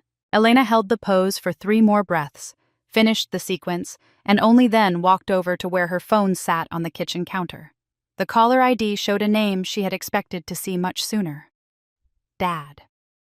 She let it ring twice more, watching the screen pulse with each electronic chirp. Then she answered. "Hello, Robert?" The use of his first name was deliberate. She was no longer his daughter, no longer his employee, no longer anyone who owed him the courtesy of familial address. She was a stranger who had once lived in his house, nothing more. "What the hell did you do?"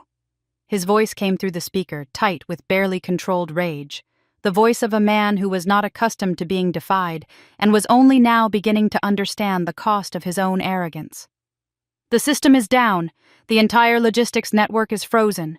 We have shipments sitting at ports across the country and no way to track them." "I'm aware." "You're aware." Robert's laugh was harsh, humorless. "Of course you're aware. Because you did this. You sabotaged the system before you left, changed the passwords, locked everyone out." Elena walked to her window, looked out at the city spread below her, the streets busy with people going about their ordinary Tuesday lives. "I didn't change anything. The admin credentials were tied to my personal account. When I left the company, that account was deactivated per standard security protocol." "What security protocol?" "The one you signed 14 months ago, IT Policy Revision 7.3. When an employee with system administrator access separates from the company, their credentials are automatically revoked and the account is purged after 72 hours. It's designed to prevent exactly this kind of situation, actually. Disgruntled former employees accessing systems they no longer have authorization to use." Silence on the other end of the line. Elena could almost hear her father's blood pressure rising. "That policy was for regular employees, not for executives. The policy applies to all employees with system administrator access. I was the only executive with that access because I was the only one who understood how the system worked." Elena kept her voice pleasant, conversational, the voice she had used in thousands of negotiations over the years.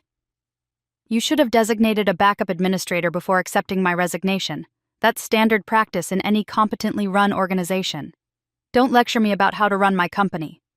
I wouldn't dream of it. It's not my company anymore, remember? You made that very clear. More silence. Then through gritted teeth, "What's the password?" "I just explained this, Robert. The password doesn't exist anymore. The account was purged.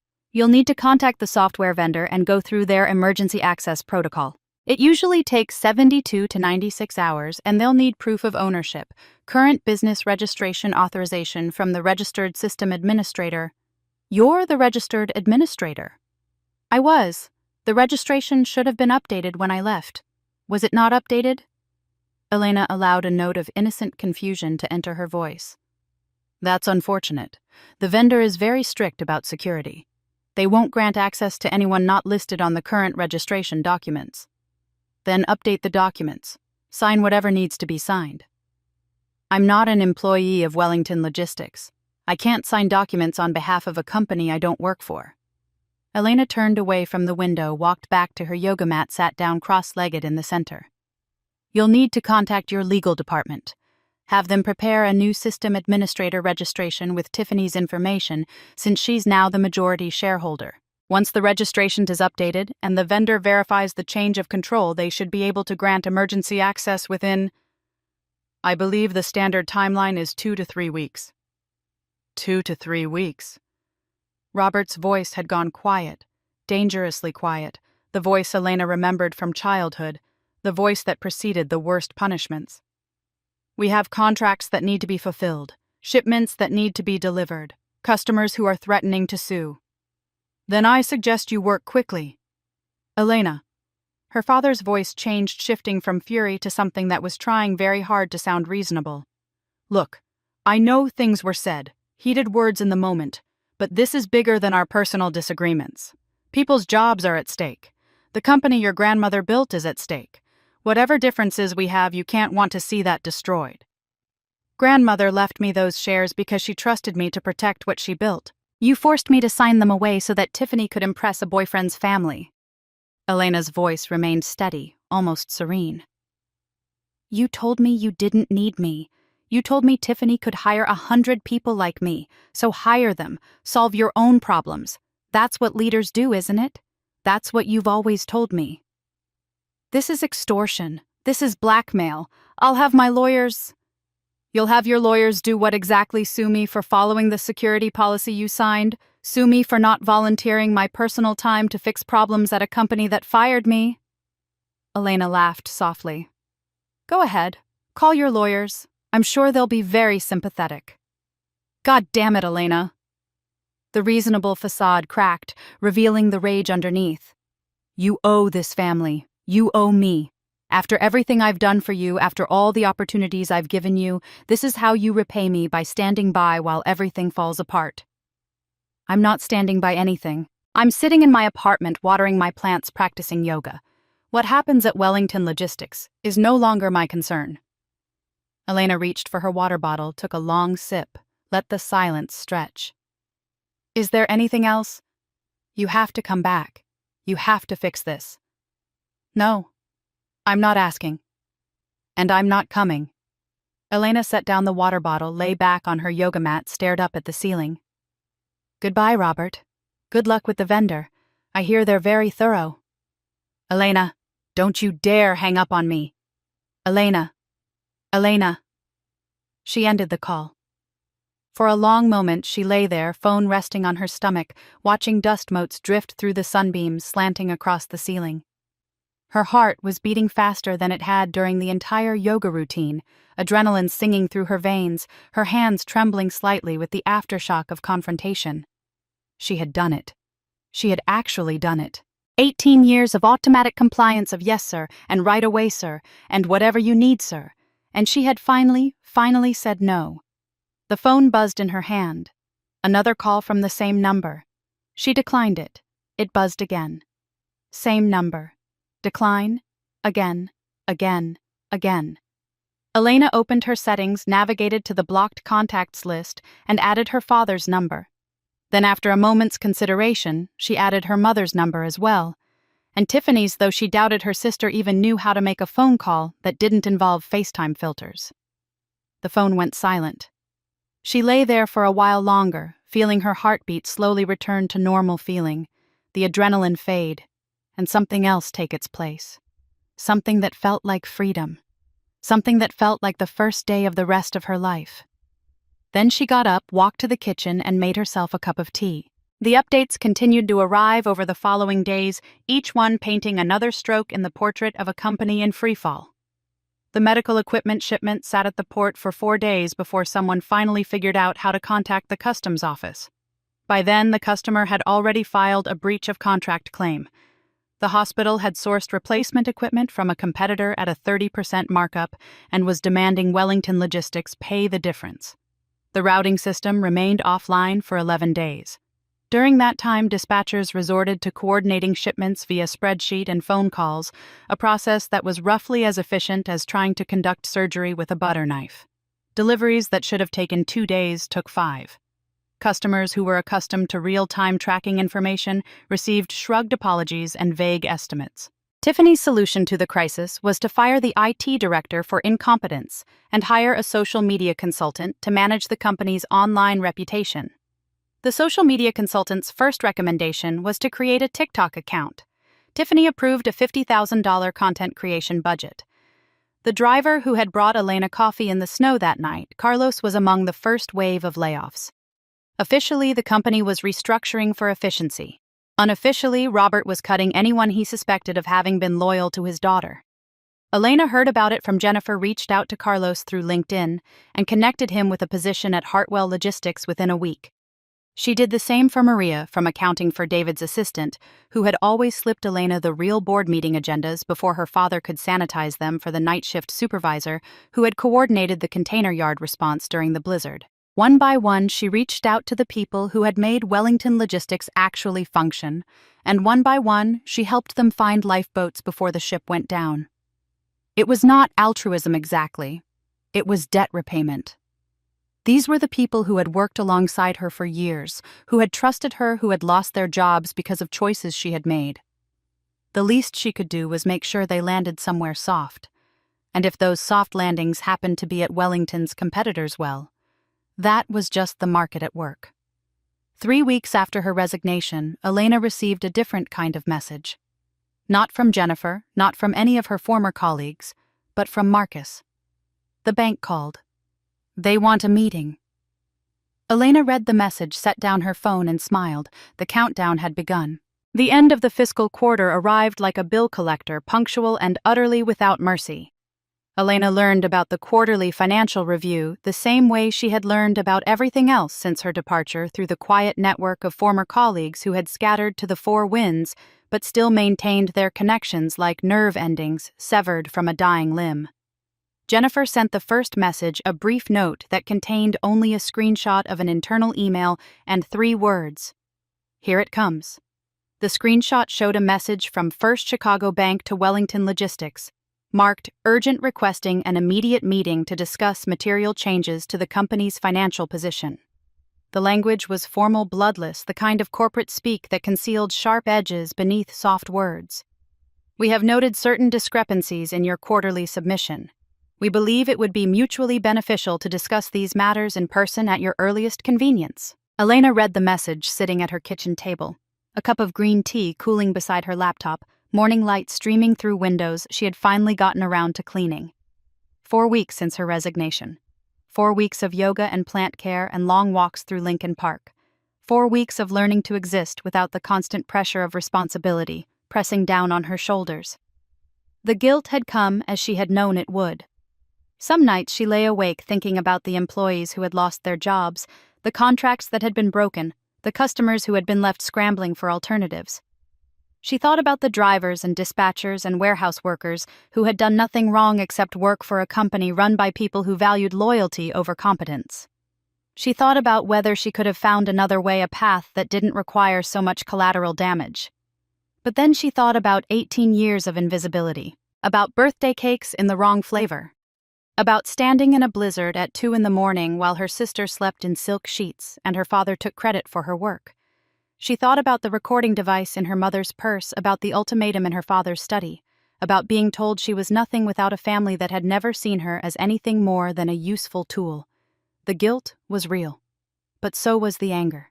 And so was the knowledge that she had not caused this collapse. She had simply stopped preventing it. Her phone buzzed. "Marcus, can you meet? The situation has developed." She typed back, "Usual place." 1 hour. The usual place was no longer the Starlight Diner. That had been a one-time location chosen for its anonymity, useful for a conversation that needed to happen far from prying eyes. Now they met at a coffee shop in Wicker Park, a converted warehouse with exposed brick and industrial lighting, and baristas who took their craft far too seriously. It was the kind of place where no one from the Wellington world would ever set foot, which made it perfect. Marcus was already there when she arrived, sitting at a corner table with a stack of documents and an expression that hovered somewhere between professional concern and barely suppressed excitement. He stood as she approached, pulled out her chair, waited until she was seated before sliding a folder across the table. "The quarterly numbers," he said. "A contact at the bank sent them over this morning." Elena opened the folder, began reviewing the figures. Revenue down 12% from the same quarter last year. Operating expenses up 18%, driven largely by emergency contractor fees, penalty payments, and what was euphemistically labeled executive office improvements. By today. The measure of operating profitability that banks use to assess a company's ability to service its debt had fallen by 22%. "The debt service coverage ratio," she said, not a question. 1.03, down from 1.31 last quarter. Marcus leaned forward, tapped a line on the document. "The covenant threshold is 1.25. They're in violation." Elena studied the numbers, tracing the path of destruction through rows and columns. The contract penalties from the medical equipment delays accounted for nearly $300,000 in unexpected expenses. The routing system outage had added another $200,000 in emergency IT services and lost revenue from canceled shipments. Tiffany's office renovation had contributed its own $200,000 to the hemorrhage. And then there were the severance packages for the employees Robert had fired in his purge, the recruitment fees for their replacements, the training costs for people who had no idea how to do the jobs they had been hired into. 22%. In 1 quarter. It was almost impressive in a catastrophic sort of way. "When is the bank meeting?" she asked. "Tomorrow morning, 9 o'clock at First Chicago's downtown offices." Marcus pulled out another document, this one covered in dense legal text. "But that's not the worst of it. Look at this." Elena took the document, recognized it immediately. The original loan agreement from 7 years ago, the $40 million credit facility that had funded Wellington Logistics' expansion into the Midwest market. She had negotiated the terms herself, had spent weeks going back and forth with the bank's legal team, had eventually secured an interest rate 0.5 point below market by demonstrating the company's operational excellence. "Section 12.4, Marcus said. "Change of control." She turned to the relevant page, read the clause she already knew by heart. "Upon any transfer of 20% or more of the outstanding equity interests of the borrower to any party not listed in Schedule A, the lender shall have the right, at its sole discretion, to declare an event of default and accelerate all outstanding principal and accrued interest." "He never notified them," Elena said. "He never notified them." Marcus sat back in his chair, shook his head slowly. 49% transferred to Tiffany, and no one thought to check whether the bank needed to approve it first. Or maybe they checked and decided to do it anyway, hoping no one would notice. Someone noticed. The quarterly review, standard procedure. They pull the corporate filings, cross-reference against the loan documents, verify that nothing material has changed. Marcus picked up his coffee, took a long sip. Robert walked into a room full of bankers thinking they wanted to talk about cash flow, and instead they handed him a notice of default.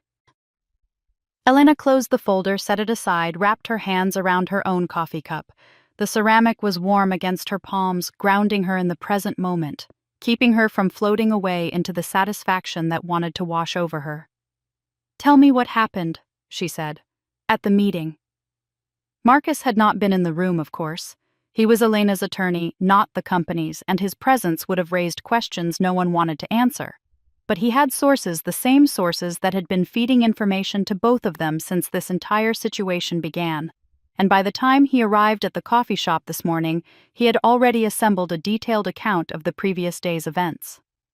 Robert brought his CFO and his corporate counsel. The bank had 3 people: the relationship manager, the credit officer, and someone from their legal department. Marcus paused, arranged the details in his mind. It started normally enough. The relationship manager expressed concern about the quarterly numbers, asked for an explanation of the revenue decline and the expense increases. Robert apparently gave some speech about transitional challenges and new leadership learning curves. How did that go over? About as well as you'd expect. The credit officer pulled out the DSCR calculations, pointed out that they were in technical violation of the covenant, asked what remediation plans were in place. Marcus smiled grimly. That's when things got interesting. According to Marcus's source, the conversation had shifted when the bank's legal representative placed a single document on the conference table. A copy of the share transfer agreement, the same agreement Elena had signed in her father's study 4 weeks earlier, obtained through a routine check of corporate filings with the Illinois Secretary of State. Robert had apparently gone very still when he saw it. The bank's lawyer had spoken then, her voice calm and professional, explaining that the transfer of 49% of the company's equity to a new shareholder constituted a change of control event under Section 12.4 of the loan agreement. Such events required 30 days advance, written notice, and explicit lender consent. Neither had been provided. The bank was therefore within its rights to declare the loan in default and accelerate the full principal balance. Robert tried to argue it was an internal family transfer, Marcus said. Claimed it didn't count because Tiffany was already a shareholder. Tiffany owned 2%. Exactly. The bank's position is that going from 2% to 51% is a material change in control regardless of family relationships. The language in the agreement doesn't have a family exception. Marcus finished his coffee, set the cup aside. The meeting ended with the bank issuing a formal notice of default. Robert has 30 days to cure the violation or they'll exercise their remedies, which include acceleration of the full principal balance, freezing of the revolving credit facility, and if payment isn't made within the cure period, foreclosure on the collateral. Marcus met her eyes. The collateral includes the company's physical assets, the accounts receivable, and per a personal guarantee Robert signed when the loan was originated, his residence in Lake Forest. Elena absorbed this information, let it settle into place alongside everything else she knew. The house in Lake Forest. Her grandfather's house, the house her grandmother had hated, the house where she had grown up feeling invisible and inadequate, and never quite good enough. The house where her father had demanded she sign away her inheritance as a birthday gift. The credit facility, she said, that's their operating cash. $2 million revolving line. As of this morning, it's frozen. No draws permitted until the default is cured. Marcus pulled out his phone, checked a message that had just arrived. My source says payroll is due Friday. They don't have enough cash on hand to cover it. Friday. 3 days away. 3 days for a company to find several $100,000 in a bank account that was now locked, managed by executives who had never had to solve a problem without Elena doing the actual work. What about the fuel accounts? Elena asked. Same situation. The fleet fuel cards are tied to a credit line that's been suspended. Marcus shook his head. As of right now, Wellington Logistics has trucks sitting in lots across 6 states with no way to fill their tanks. Elena thought about those trucks, about the drivers who depended on them for their livelihoods, about the customers waiting for shipments that would never arrive, about the ripple effects spreading outward from her father's arrogance like waves from a stone dropped in still water. The guilt stirred again, familiar now, almost comfortable. She acknowledged it, set it aside, focused on the practical realities of the situation. What happens next? That depends on Robert. Marcus gathered his documents, slipped them back into his briefcase. He has 3 options. 1, he finds alternative financing to pay off the bank and cure the default. Given the company's current financial state and the change of control violation, that's unlikely. No legitimate lender is going to touch this. Option 2. He negotiates with the bank, tries to get them to waive the violation, restructure the loan, extend the cure period. But the bank has been looking for an exit from this relationship for over a year. They're not going to do him any favors. And option 3? Marcus was quiet for a moment, choosing his words carefully. He finds someone to blame. Someone he can point to and say, this person sabotaged us. This person caused all our problems. We would be fine if not for them. He met Elena's eyes. Someone like you. Elena had expected this, had prepared for it in fact from the moment she signed those papers in her father's study. She knew her father knew how his mind worked, knew that he was constitutionally incapable of accepting responsibility for his own failures. When things went wrong, Robert Wellington found scapegoats. It was as fundamental to his nature as breathing. Let him try, she said. Elena. Marcus leaned forward, his voice serious. I know you've been careful. I know you followed every policy, every procedure, every legal requirement. But your father has resources. He has lawyers. He has 40 years of connections in this city. If he decides to come after you, then he comes after me. Elena finished her coffee, set down the cup with a soft click against the saucer. I didn't do anything wrong, Marcus. I signed documents he asked me to sign. I resigned from a job I was entitled to resign from. I followed security policies that he himself approved. If he wants to sue me for that, let him explain to a judge how his daughter following company policy constitutes sabotage. It could get ugly. It's already ugly. Elena stood, gathered her coat and purse. Keep me informed, and Marcus. She paused, looked down at him with an expression that was equal parts gratitude and determination. Thank you for everything. I'm just doing my job. No, you're doing considerably more than your job. She smiled, small and genuine. I won't forget it. She left the coffee shop, stepped out into the February afternoon, felt the cold air fill her lungs with something that felt almost like hope. The sky was gray, heavy with the promise of snow, but somewhere behind the clouds the sun was still shining. She walked home slowly, taking the long route through the park, past the frozen pond where children had been skating a few weeks earlier, past the bare trees that would bloom again in a few months, when winter finally released its grip on the city. She thought about her father sitting in his study, surrounded by the mounted heads of animals he had never actually hunted, watching his empire crumble around him. She thought about her sister probably still adding followers on the company TikTok account, oblivious to the catastrophe unfolding beyond the walls of her newly renovated office. She thought about the employees who would not get paid on Friday, about the drivers whose trucks sat empty and useless, about all the people who had nothing to do with the Wellington family's dysfunction but who would suffer the consequences nonetheless. The guilt rose again stronger this time, and she let it come. Let it wash over her. Let it remind her that her actions had consequences. Let it keep her honest about what she had done and why she had done it. She had not caused this, but she had allowed it to happen. She had seen the house of cards for what it was, had known exactly which cards to remove to bring the whole structure down, and she had removed them anyway. Not out of malice, not out of revenge, but out of the simple, terrible recognition that some things cannot be saved. Some things must be allowed to fall so that something better can rise from the ruins. Her phone buzzed as she reached the entrance to her building. Another message from Jennifer. Emergency all-hands meeting called for 4 p.m.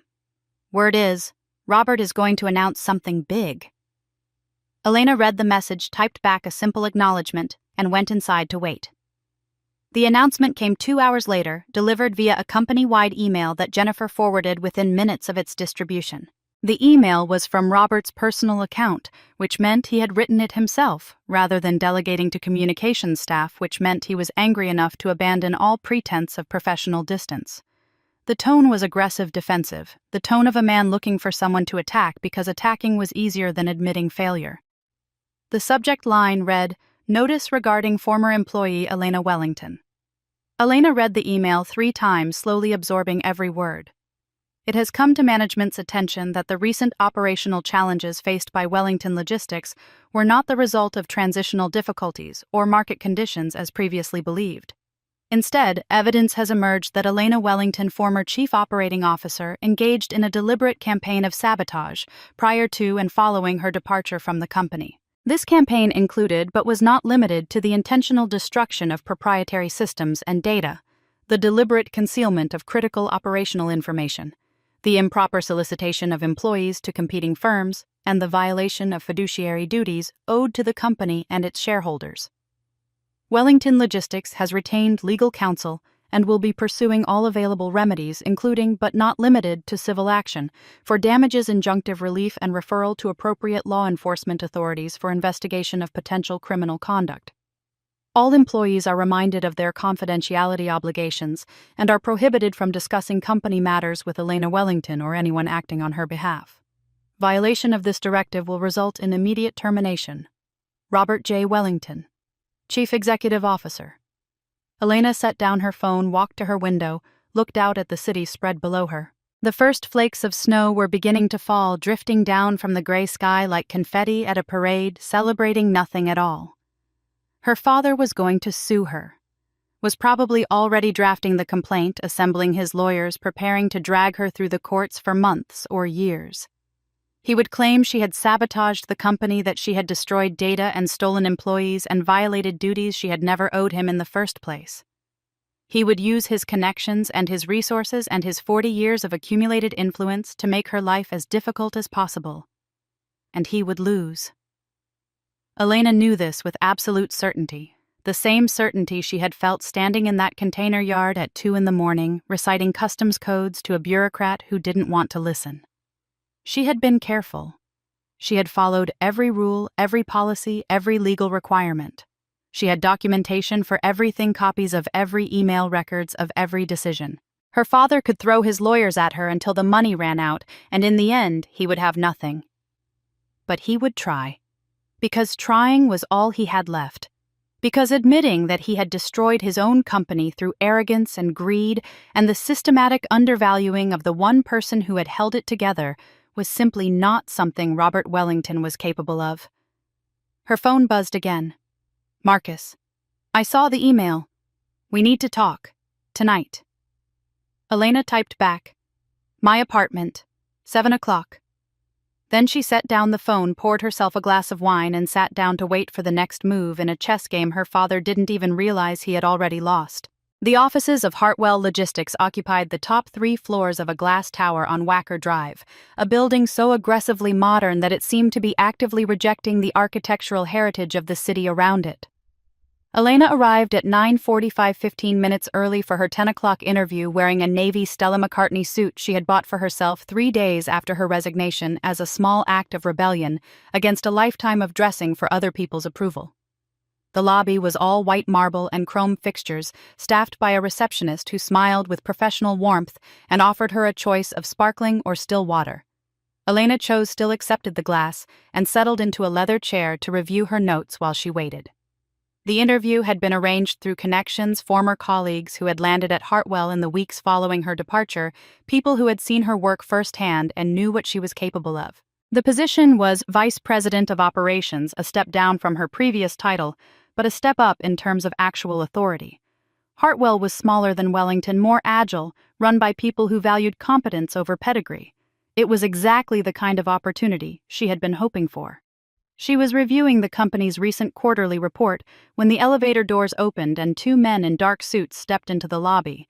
They moved with the particular purposefulness of people who were not there to conduct business in the conventional sense, their eyes scanning the room until they found her. Elena Wellington. She knew what was happening before the words were fully out of his mouth. The manila envelope in his hand, the official bearing the way the receptionist's smile faltered as she realized something unusual was occurring. Elena set down her water glass, stood, and faced the men with the composure of someone who had been expecting this moment for weeks. I'm Elena Wellington. You've been served.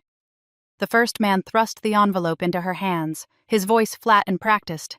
Civil complaint filed in the Circuit Court of Cook County. You're named as defendant. The second man produced a separate document, thinner, a single page that he held out with the same mechanical efficiency. Notice of prejudgment attachment. Pursuant to court order, your personal bank accounts have been temporarily frozen pending resolution of the matter. Elena took both documents, tucked them under her arm without looking at them. Is there anything else? The men exchanged glances, apparently surprised by her lack of reaction.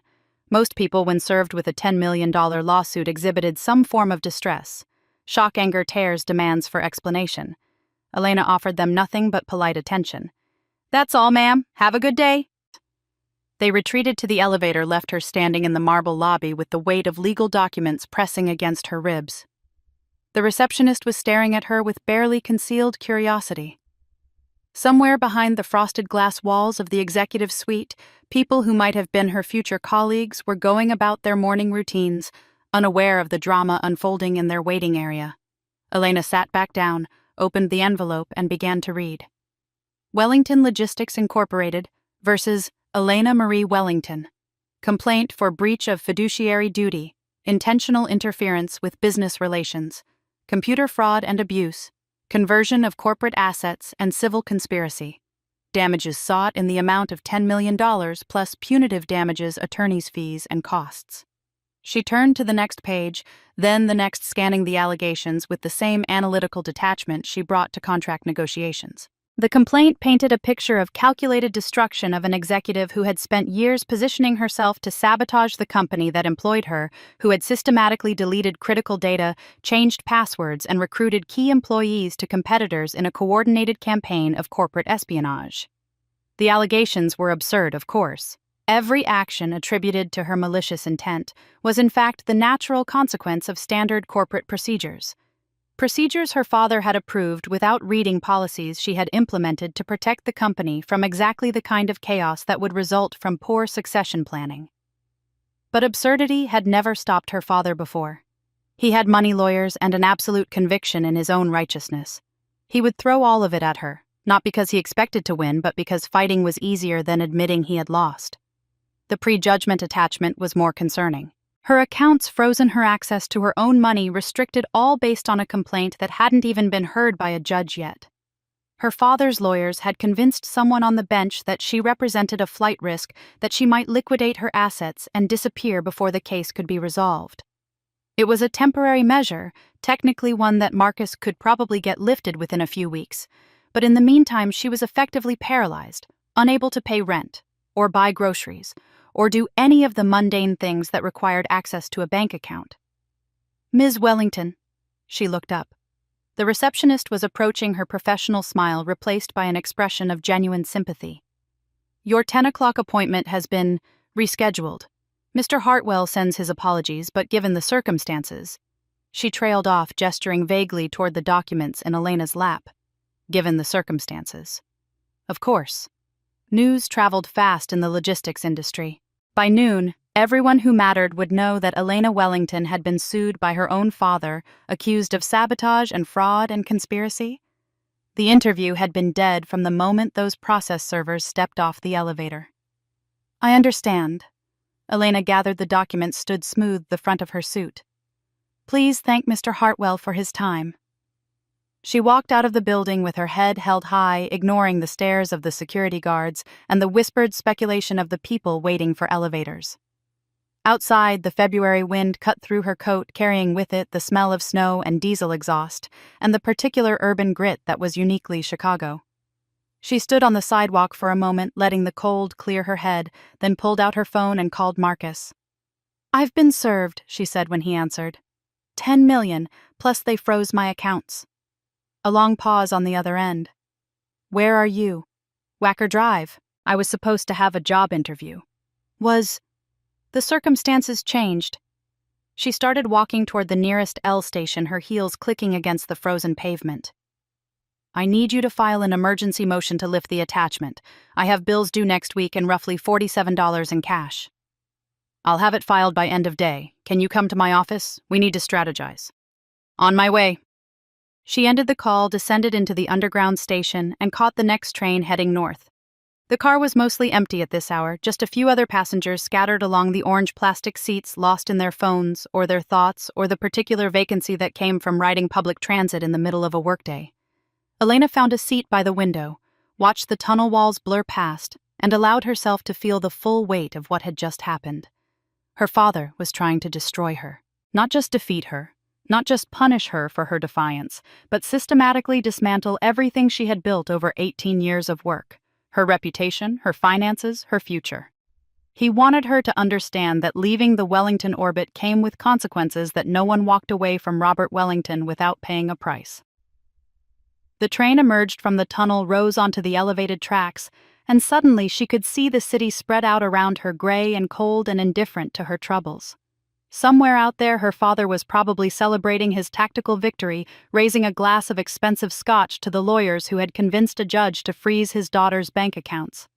Somewhere out there, her mother was probably wringing her hands and asking why Elena had to be so difficult, why she couldn't just apologize and make this all go away. Somewhere out there, her sister was probably posting selfies from her newly renovated office, oblivious to the wreckage she was standing in the middle of. Elena closed her eyes, leaned her head against the cold window glass, and let the rhythm of the train carry her toward whatever came next. Marcus's office was on the 14th floor of a building in the Loop, a small firm that specialized in commercial litigation and had earned a reputation for taking on cases that larger firms considered too risky or too complicated. The waiting room was modest, functional, decorated with framed certificates and photographs of Marcus, shaking hands with various satisfied clients. Elena had been here a dozen times over the past 6 weeks, but today the familiar surroundings felt different, charged with a new urgency.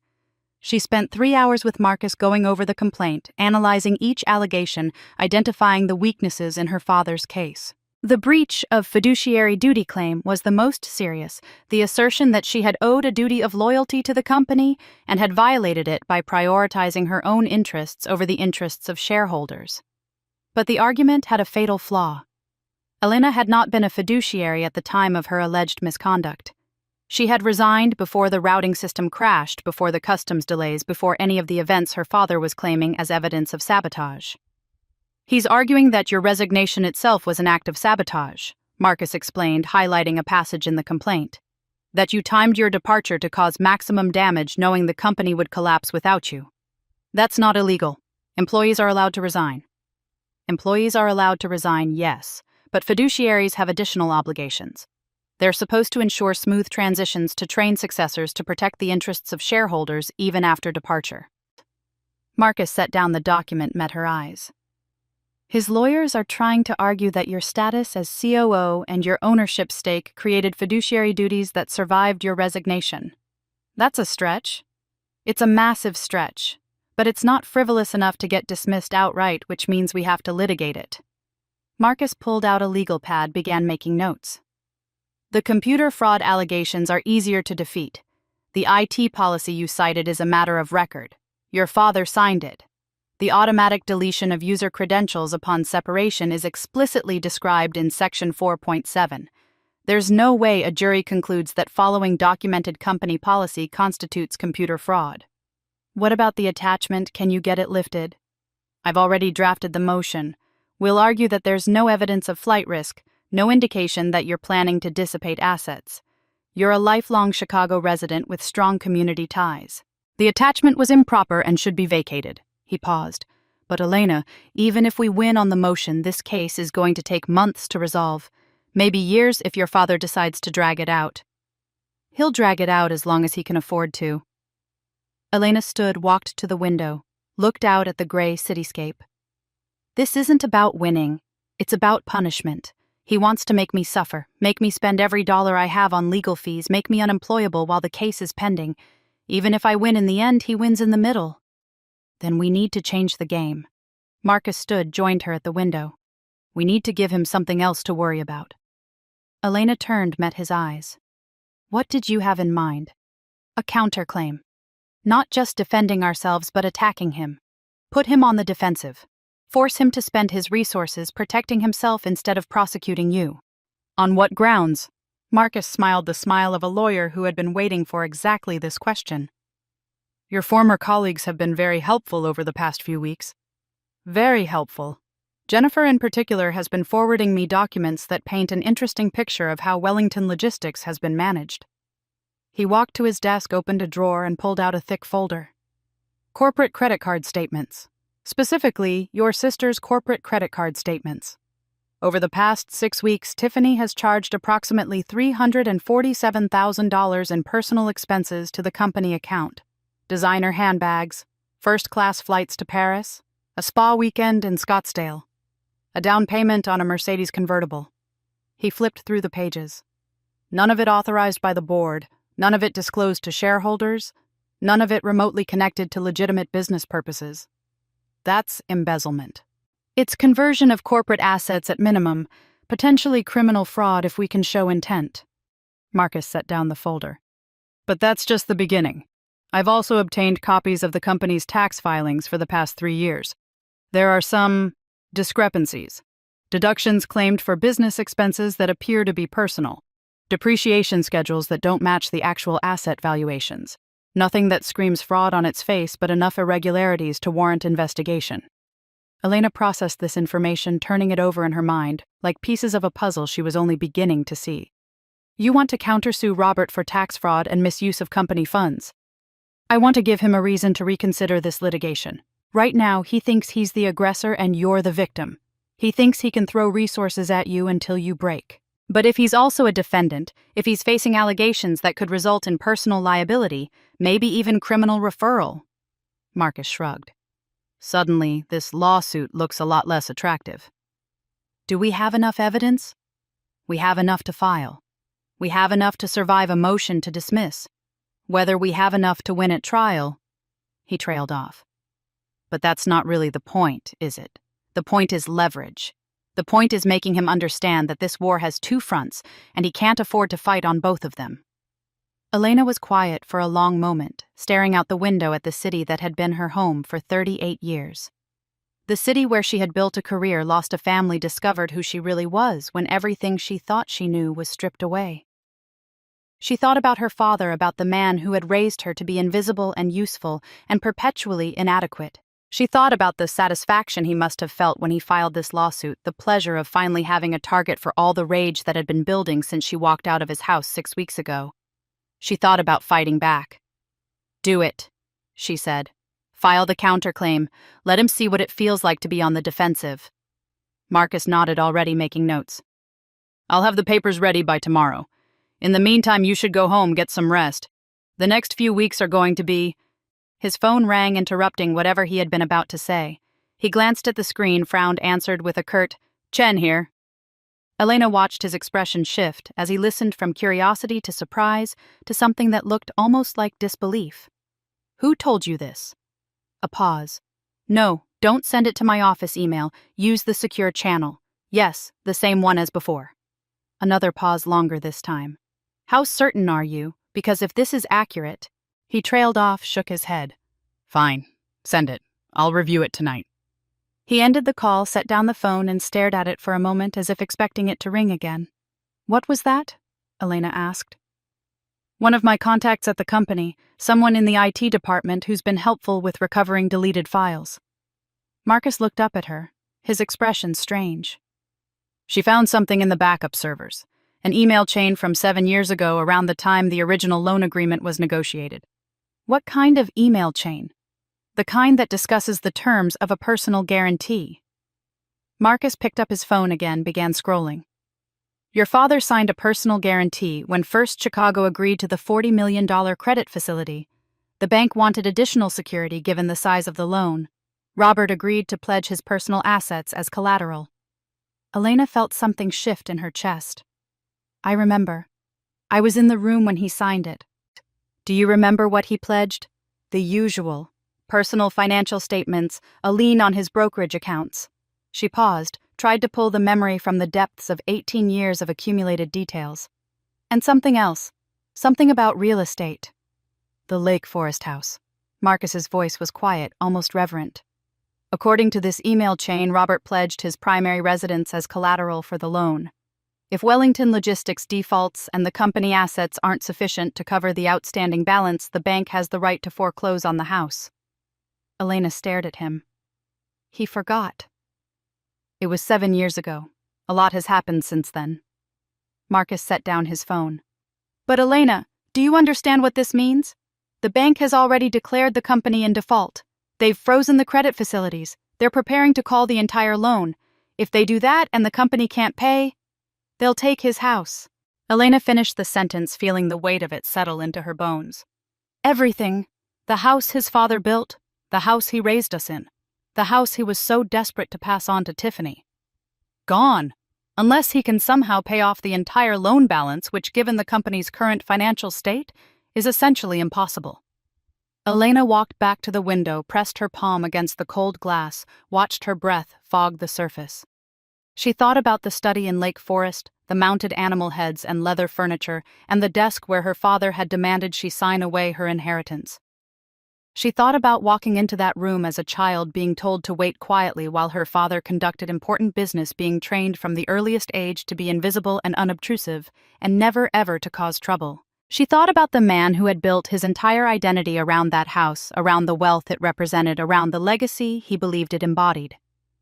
A legacy built on her grandmother's work, maintained by her own labor, sustained by the people her father had never bothered to see or thank or value.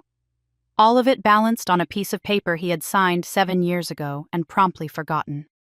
"He doesn't know," she said quietly. "He must have known at the time, but people forget, especially people who are used to having others handle the details for them." Elena turned from the window, faced Marcus. "Don't tell him." "What?" "Don't include this in the counterclaim. Don't mention it in any filing. Don't let him know that we know about the personal guarantee." She crossed the room, sat down in the chair across from his desk. "Let him keep thinking the worst that can happen is he loses the company. Let him keep fighting this lawsuit, spending money he doesn't have, believing he can still win. And when the bank finally forecloses, when they come for everything, he won't see it coming? He never sees anything coming." Elena's voice was flat, empty of triumph or satisfaction. "That's always been his problem. He's so focused on what he wants to happen that he can't see what's actually happening right in front of him." Marcus was quiet for a long moment, studying her face. "Elena, are you sure about this? We're talking about your father losing his home, the place where you grew up. The place where I grew up, being told I was nothing. The place where I was trained to be invisible. The place where he sat me down on my 38th birthday and told me to give away everything I had earned because my sister needed it more." Elena met his eyes without flinching. "I didn't take that house from him, Marcus. I didn't even take the company. He did all of this himself. I'm just letting him. The bank is going to move forward regardless of what we do." "Exactly. This isn't revenge. Revenge would require me to do something. I'm doing nothing." She stood, gathered her coat and purse. "I'm going home. Call me when you've filed the counterclaim." She was almost to the door when something made her stop, turn back. "Marcus, the email chain. The one about the personal guarantee." She paused, choosing her words carefully. "Who sent it? Who was involved in that conversation?" Marcus scrolled through his phone, found the information. "Robert, obviously. The CFO at the time, a man named Harrison who retired 3 years ago. The bank's relationship manager." He paused. "And one other person. Someone who was copied on every message, who participated in the negotiations, who witnessed Robert sign the guarantee." "Who?" Marcus met her eyes. "You. You were copied on all of it. You were in the room when he signed." Elena nodded slowly, absorbing the information. She had been there. She had seen him sign. She had filed away the details in her memory in the vast archive of institutional knowledge that lived only in her head, knowledge that had walked out the door with her the day she resigned. Her father had forgotten. She had not.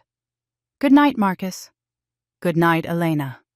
She left the office, descended to the street, and walked home through the cold February evening.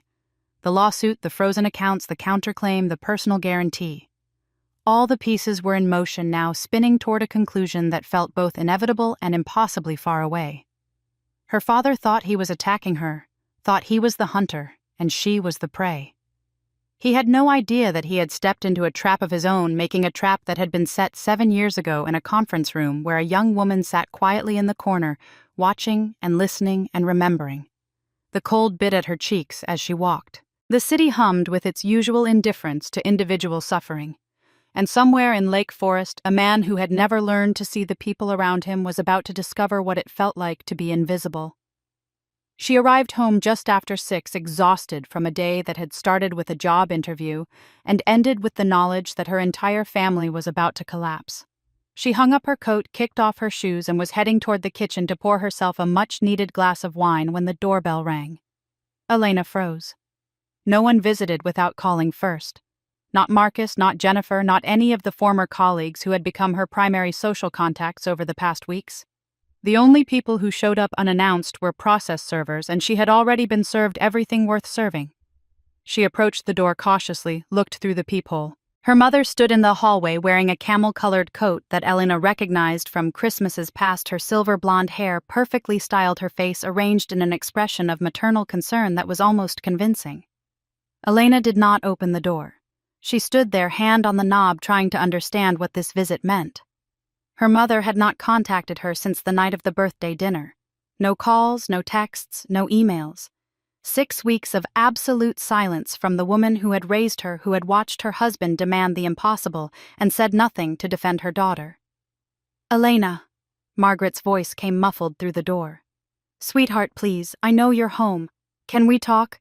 Against her better judgment. Elena unlocked the door and opened it. "Mom?" "Oh, honey." Margaret stepped forward, wrapped her arms around Elena in a hug that smelled of Chanel No. 5 and desperation. "I've been so worried about you.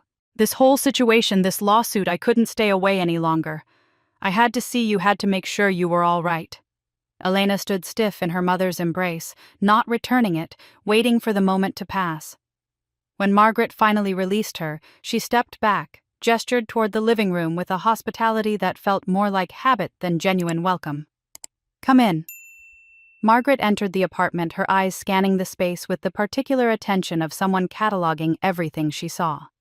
The plants on the windowsill now thriving after weeks of proper care. The yoga mat still unrolled in the corner. The small stack of books on the coffee table, titles about negotiation and corporate strategy and the psychology of difficult families. "It's nice," Margaret said, settling onto the couch. "Smaller than I expected, but nice. You've made it very cozy." "What are you doing here, Mom?" Margaret's face shifted through several expressions, finally settling on something that approximated hurt. "Can't a mother visit her daughter? I told you I've been worried. This lawsuit, everything your father is saying." She reached out, took Elena's hand. "I know it's not true. I know you would never do the things he's accusing you of. I wanted you to know that I believe you." Elena looked at her mother's hand clasped around her own. The perfectly manicured nails, the diamond ring that had been a 20th anniversary gift, the skin that was softer than it should have been thanks to decades of expensive creams and weekly spa treatments. She thought about all the times those hands had failed to protect her, all the moments when her mother could have intervened and chose instead to look away. "Thank you," she said, her voice carefully neutral. "I've been trying to talk to your father, trying to make him see reason. But you know how he is when he gets an idea in his head. So stubborn." Margaret sighed, a practiced exhalation of maternal frustration. "I keep telling him Elena isn't the enemy. She's our daughter, but he's so angry, so hurt by everything that's happened. He's hurt. He feels betrayed. The resignation, the way you left, the things you said." Margaret squeezed her hand. "I'm not saying he's right. I'm just saying try to see it from his perspective. He spent 35 years building that company, and now it's falling apart. He needs someone to blame." "So he blames me. He blames circumstances. He blames timing. He blames—" Margaret paused, seemed to consider her words carefully. "He blames himself deep down. He would never admit it, but he knows things could have been handled differently. We all could have handled things differently."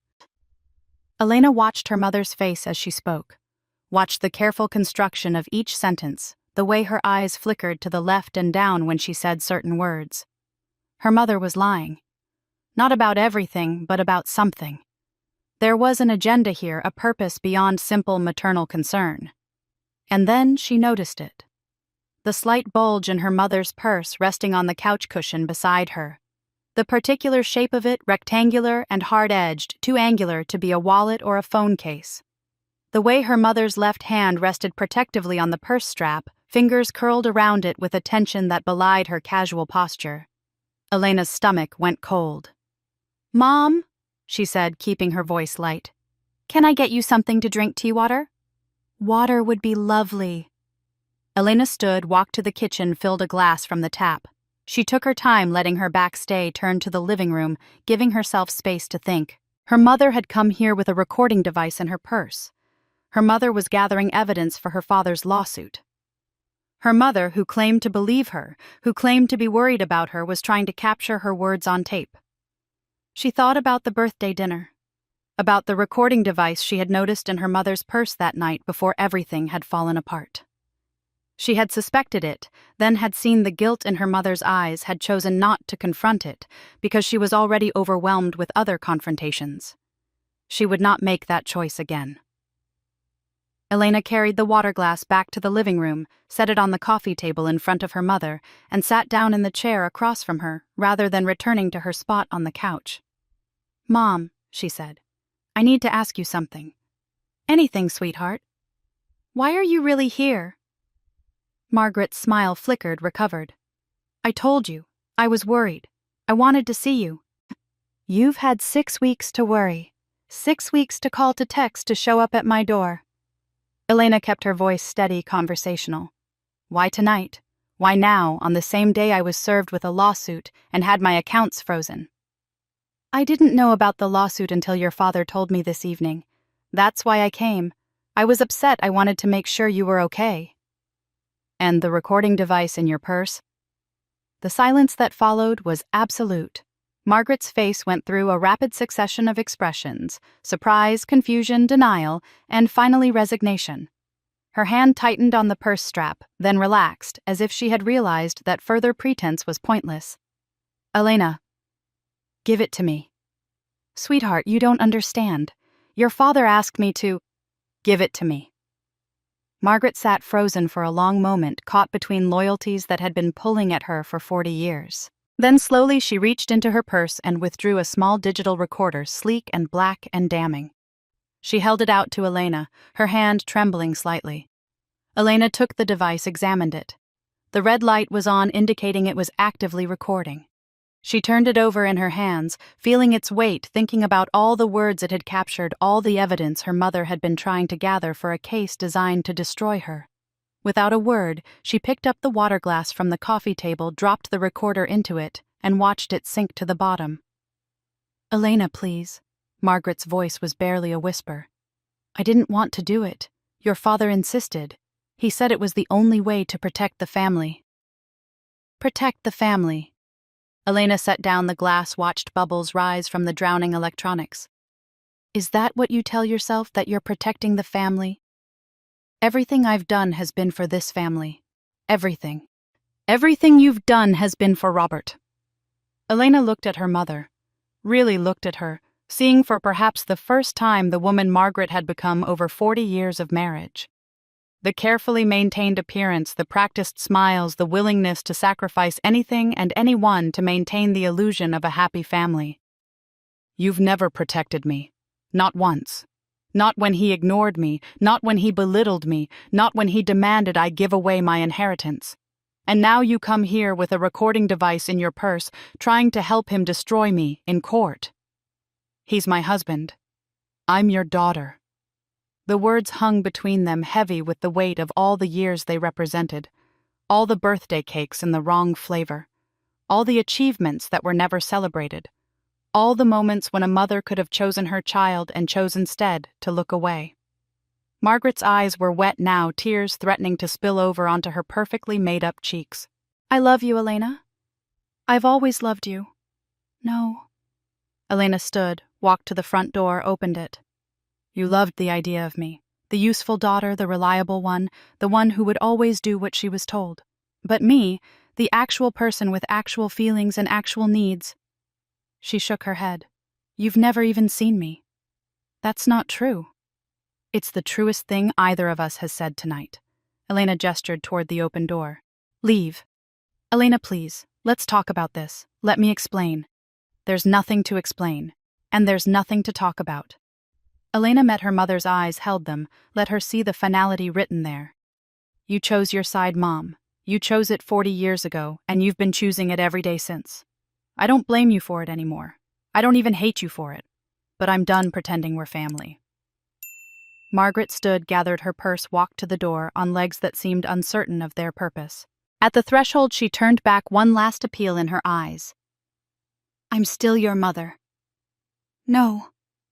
Elena's voice was quiet, almost gentle. "You're the woman who raised me. That's not the same thing." She closed the door, locked it, leaned against it for a moment, feeling the solid wood against her back, letting it hold her up while the last threads of connection to her former life snapped and fell away. She had told Marcus that this wasn't revenge, and it wasn't. This was something simpler and more painful. This was just the truth finally spoken aloud, finally acknowledged, finally real. She had no family anymore. No father, no mother, no sister. Just herself standing alone in an apartment she could barely afford, with frozen bank accounts and a $10 million lawsuit and a future that was entirely uncertain. But for the first time in 38 years, she was free. She walked to the kitchen, poured herself that glass of wine she had been wanting, and sat down at her table to wait for whatever came next. March arrived in Chicago the way it always did, with false promises of spring and sudden reminders that winter had not yet finished its work. The temperatures rose for a few days, melting the worst of the accumulated snow, and then plunged again as another cold front swept down from Canada, freezing everything into a treacherous layer of ice that made the sidewalks dangerous and the roads worse. Elena watched the weather from her apartment window, tracking the patterns with the same detached interest she brought to tracking the collapse of Wellington logistics. Both were forces of nature in their way. Both followed predictable trajectories. And both would eventually run their course, leaving behind wreckage for others to clean up. The updates from Jennifer had become almost daily now, each one painting another detail in the portrait of a company in its death throes. Week 8, after her resignation. The routing system had been restored finally after the IT vendor completed their emergency access protocol and charged the company $47,000 for the privilege. But the damage was done. 3 major clients had terminated their contracts during the outage, taking with them nearly $4 million in annual revenue.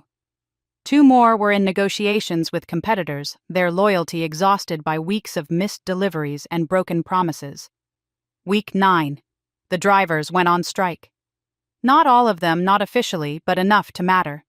23 of the company's 68 drivers simply stopped showing up for work, citing unpaid overtime and the general chaos that had consumed operations since Elena's departure. The union filed grievances. The labor board opened an investigation. The remaining drivers, the ones still loyal or still desperate enough to keep working, found themselves stretched across routes that had been designed for twice their number. Week 10. Tiffany's credit card was finally cut off, not by choice, but by necessity. The company's cash reserves had dwindled to the point where every expenditure had to be scrutinized, and even Robert could no longer justify his daughter's spending when there wasn't enough money to pay for fuel. Tiffany's response, according to Jennifer, had been a screaming match in the executive hallway that ended with her throwing a Hermes bag at her father's head and storming out of the building. She had not returned to the office since. Week 11. Robert sold his Mercedes. The silver S-Class that had been his daily driver for 3 years, the car that had waited at the curb every morning to carry him from Lake Forest to the downtown office, traded in at a dealership for $73,000 in cash. The money went directly to First Chicago Bank, a partial payment on the accumulating interest that the company could no longer cover from operating revenue. It bought them another 2 weeks, maybe 3. Elena absorbed each update with the same careful attention she had once given to quarterly reports, filing the information away in her mind, building a picture of the battlefield even as she remained far from the front lines. She was not involved. She was not responsible. She was simply watching, waiting, letting gravity do its work. But gravity, it turned out, was not content to work alone. The social media attacks began in week 12, 3 days after the Mercedes was sold, 2 days after Robert was photographed driving a leased Toyota Camry into the Wellington parking garage. Someone had posted the photo on Twitter with a caption that read, "How the mighty have fallen," and the image had spread through the Chicago business community like wildfire. Robert Wellington, the man who had built his identity around wealth and success and the appearance of effortless superiority, reduced to driving a car that cost less than his monthly wine budget. His response was predictable. When Robert felt humiliated, he looked for someone to blame, and since he couldn't attack the anonymous Twitter users who were mocking him, he attacked the person he held responsible for his humiliation. The posts appeared on LinkedIn first, then Facebook, then the company's official Twitter account. Long, rambling screeds about betrayal and sabotage, about ungrateful employees who turned against the families that had nurtured them, about the decline of loyalty and the rise of selfishness in American business culture. He named Elena, directly accused her of crimes she had not committed, painted her as a villain in a story where he was the innocent victim. Elena's former colleagues sent her screenshots. Marcus sent her legal analyses pointing out the defamatory statements the grounds for additional lawsuits if she chose to pursue them. Jennifer sent her messages of support along with the information that most people inside the company knew the posts were lies, that Robert's credibility had collapsed along with everything else. Elena read it all, saved it all, responded to none of it. She had learned over 18 years of working with difficult people that the worst thing you could do to someone desperate for a reaction was to give them one. Robert wanted her to fight back, wanted her to engage, wanted the satisfaction of a battle he could pretend to be winning. Her silence was more devastating than any response could have been. Besides, she had other things to occupy her time. The counterclaim Marcus had filed was working its way through the court system slowly but steadily. The motion to lift the prejudgment attachment had been granted, restoring access to her bank accounts, freeing her from the financial paralysis her father had tried to impose. She had even received a few job inquiries from companies that had heard about her situation and wanted to hear her side of the story before the courts decided which version was true. She turned them all down politely but firmly. She was not ready to return to work, not yet, not while the siege was still in progress. The meeting request came on a Thursday afternoon, delivered via email from a law firm she did not recognize, Wellington and Associates Attorneys at Law. The name would have been almost funny if it hadn't been so predictable. Her father had finally found lawyers willing to put his name on their letterhead, probably in exchange for a percentage of whatever they could extract from this mess.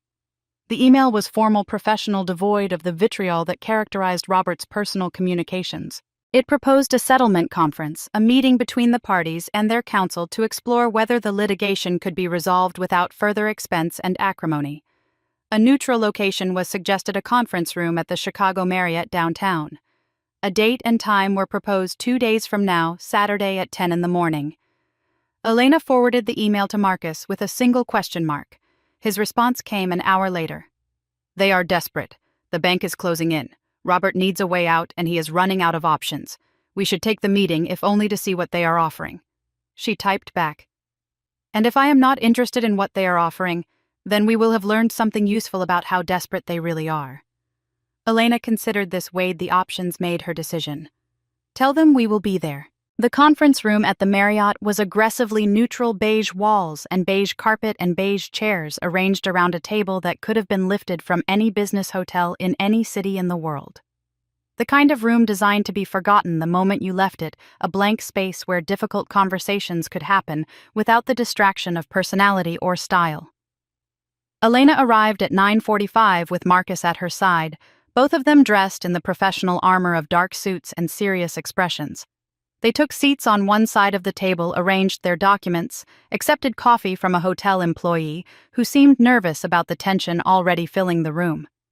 At 10 o'clock exactly, the door opened and Robert Wellington entered.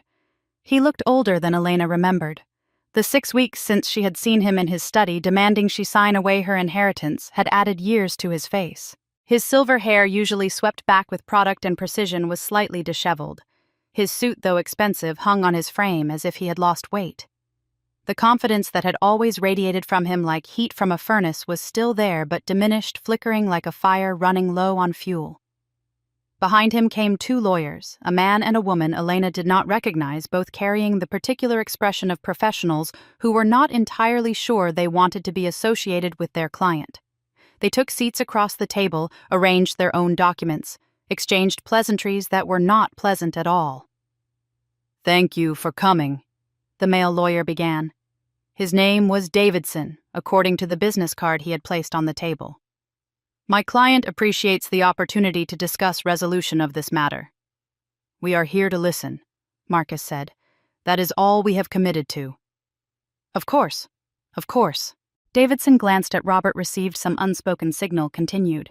"As you know, the litigation between the parties has been costly for everyone involved. Legal fees, management distraction, reputational damage. We believe it would be in everyone's interest to find a path forward that does not require years of courtroom warfare." "What are you proposing?" Davidson opened a folder, pulled out a document, slid it across the table. "A comprehensive settlement. The company withdraws its lawsuit against Ms. Wellington. Ms. Wellington withdraws her counterclaims. All parties sign mutual releases agreeing not to pursue any further legal action related to these matters." Marcus picked up the document, began reading. Elena watched her father, who had not yet spoken, who was staring at her across the table with an expression she could not quite read. Anger, certainly. That was always there. But something else underneath it, something that might have been fear. "And in exchange for these mutual releases," Marcus asked, "Ms. Wellington agrees to return to Wellington Logistics in an operational capacity, interim COO reporting directly to the board.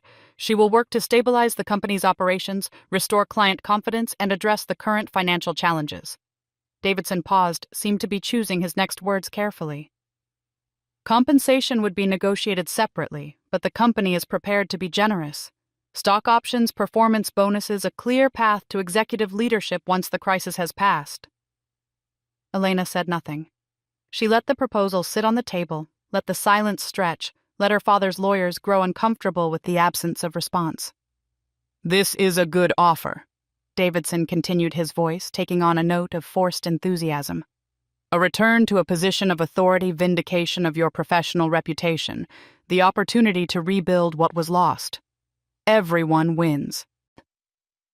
"Everyone," Elena finally spoke, her voice quiet. "Does Tiffany return the shares she received? Does my father admit that the accusations he made were false? Does the company compensate the employees who were fired because of me? The ones who lost their jobs because my father decided to purge anyone he suspected of loyalty to his daughter?" Davidson's smile faltered. "The settlement does not include those specific provisions, no, but then it is not a settlement. It is a request for me to return to unpaid servitude while my family keeps everything they took from me." "Elena." Robert spoke for the first time, his voice rough around the edges, as if the words were being dragged from somewhere deep. "You have to understand the situation. The company is dying. Without you, it will not survive another month. Whatever happened between us, whatever was said, you cannot want to see your grandmother's legacy destroyed." "My grandmother's legacy?" Elena met her father's eyes, held them. "You invoked grandmother when you asked me to sign over my shares. You invoked her when you told me I was nothing without this family. You do not get to invoke her now when you need something from me. This is not about what I need. This is about the company, the employees, the customers who depend on us." "The employees you fired to punish me, the customers who left because you could not deliver on your contracts?" Elena shook her head slowly.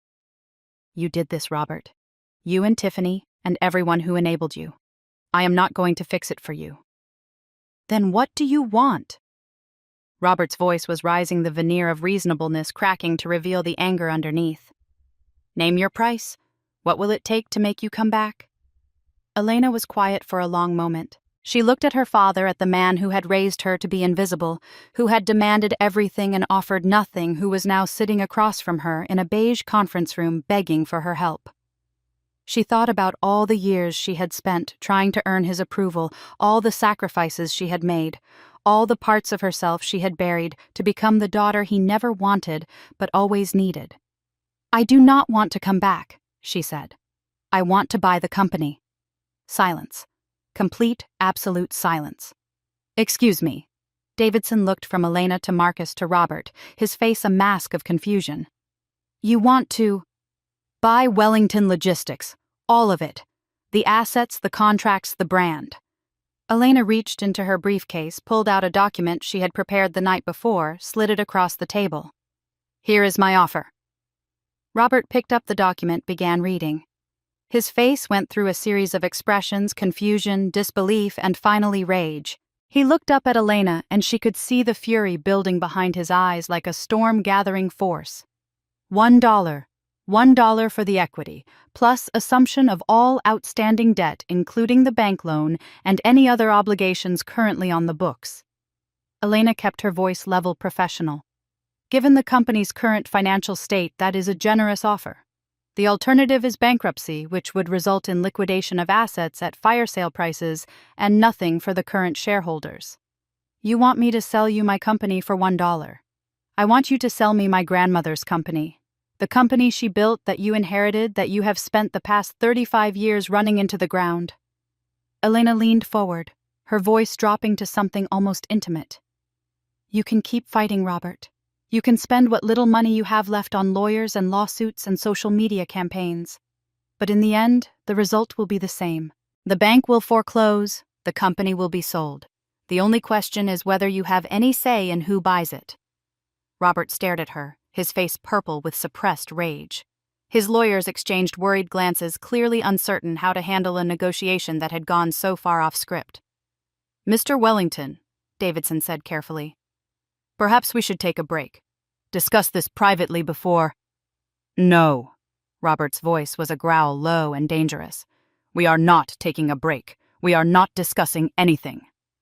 He stood up from his chair, placed both hands flat on the table, leaned toward Elena with all the menace he could muster. "You think I am going to hand my company to you, after everything you have done, after you destroyed everything I built?" "I did not destroy anything. I left. The destruction came afterward." "Because you planned it. Because you knew exactly what would happen. You set this up, all of it, from the moment you signed those papers." Robert was shouting, now spittle flying from his lips, decades of suppressed conflict erupting in a hotel conference room. "You want to buy my company for $1, I would rather burn it to the ground. I would rather watch everything turn to ash than give you the satisfaction." "Robert." His female lawyer placed a hand on his arm. "This is not helpful. We need to—" He shook her off, his eyes never leaving Elena's face. "You are not my daughter. You never were. A real daughter would have stood by her family. A real daughter would have done her duty. You are just a parasite who fed off us for 38 years and then turned around and stabbed us in the back." Elena stood, slowly gathered her documents, placed them in her briefcase. Her hands were steady, her face composed, her voice when she spoke betraying nothing of what she felt. "The offer stands," she said. $1 plus assumption of debt. You have 48 hours to accept. After that, I withdraw the offer, and you can negotiate with the bank on your own." She walked to the door, Marcus beside her, leaving her father standing at the table surrounded by lawyers who could not help him and rage that could not save him. "Elena." She stopped, hand on the doorknob, but did not turn around. "You will regret this. I promise you. Whatever happens next, you will spend the rest of your life regretting what you did to this family." She opened the door, stepped through, let it close behind her without responding. Some threats did not deserve the dignity of acknowledgement. The hotel lobby was busy with weekend guests, families checking in for basketball tournaments, and business travelers finishing up Friday meetings. Elena walked through them without seeing them, her mind already racing ahead to what came next. Her father had rejected the offer, as she had known he would. His pride would not allow him to accept defeat, even when defeat was inevitable. He would fight until there was nothing left to fight with, and then he would fight some more. That was fine. She had prepared for this. She had been preparing for this since the night of her birthday, when she sat in her father's study and realized that the only way to win was to let him think he was winning. Marcus caught up with her at the revolving door. That went about as well as expected. He will not accept the offer. No. He would rather lose everything than admit you were right. Marcus held the door for her, followed her out into the cold March afternoon. "But Elena, you need to be prepared for what happens next. The bank is not going to wait forever. If your father cannot pay off the loan—" "I know. The personal guarantee. The house. Everything. I know." Elena stopped on the sidewalk, turned to face her lawyer. "Marcus, I have been preparing for this moment for 3 months. I know exactly what is going to happen, and I know exactly what I'm going to do about it. Trust me." "I do trust you. That is what worries me." She smiled, a small expression that did not reach her eyes. "Worry about my father? He is the one who needs it." They parted ways at the corner, Marcus heading toward the L station, Elena walking in the opposite direction with no particular destination in mind. She needed to think, needed to process, needed to be alone with the reality of what had just happened in that conference room. Her father had called her a parasite, had told her she was not his daughter, had promised she would regret everything. She had heard worse from him over the years, though rarely so explicitly. The insults he had delivered throughout her childhood were usually more subtle, wrapped in the language of disappointment and unfulfilled potential. "You are smart, Elena, but you will never be as charming as your sister. You work hard, Elena, but you do not have the presence to lead. You are useful, Elena, but do not forget where that usefulness comes from. Death by 1,000 cuts delivered over 38 years, until the wounds had become so familiar she barely noticed them anymore. until today when her father had finally said out loud what he had been saying with his actions her entire life. "You are not my daughter." She walked through the city, through neighborhoods she barely noticed, past people she did not see, until she found herself standing in front of a building she had not consciously chosen to visit. The offices of Hartwell Logistics, where she had been served with lawsuit papers, what felt like a lifetime ago. Where a job she had wanted had evaporated the moment her father decided to attack. She stood there for a long time, looking up at the glass and steel facade, thinking about roads not taken and futures that would never exist. Then she turned and walked away, heading home to wait for the news she knew was coming. It came the next morning. Sunday delivered via phone call from Marcus at 7:32 in the morning. "The bank issued an ultimatum," he said without preamble. 48 hours to cure the default, or they begin foreclosure proceedings. The full principal balance, $40 million plus accrued interest and fees. They want it by Tuesday at 5 o'clock. Elena sat up in bed, reached for the notepad she kept on her nightstand, began writing. "The company cannot pay. The company cannot pay 10% of that amount. They are completely out of cash.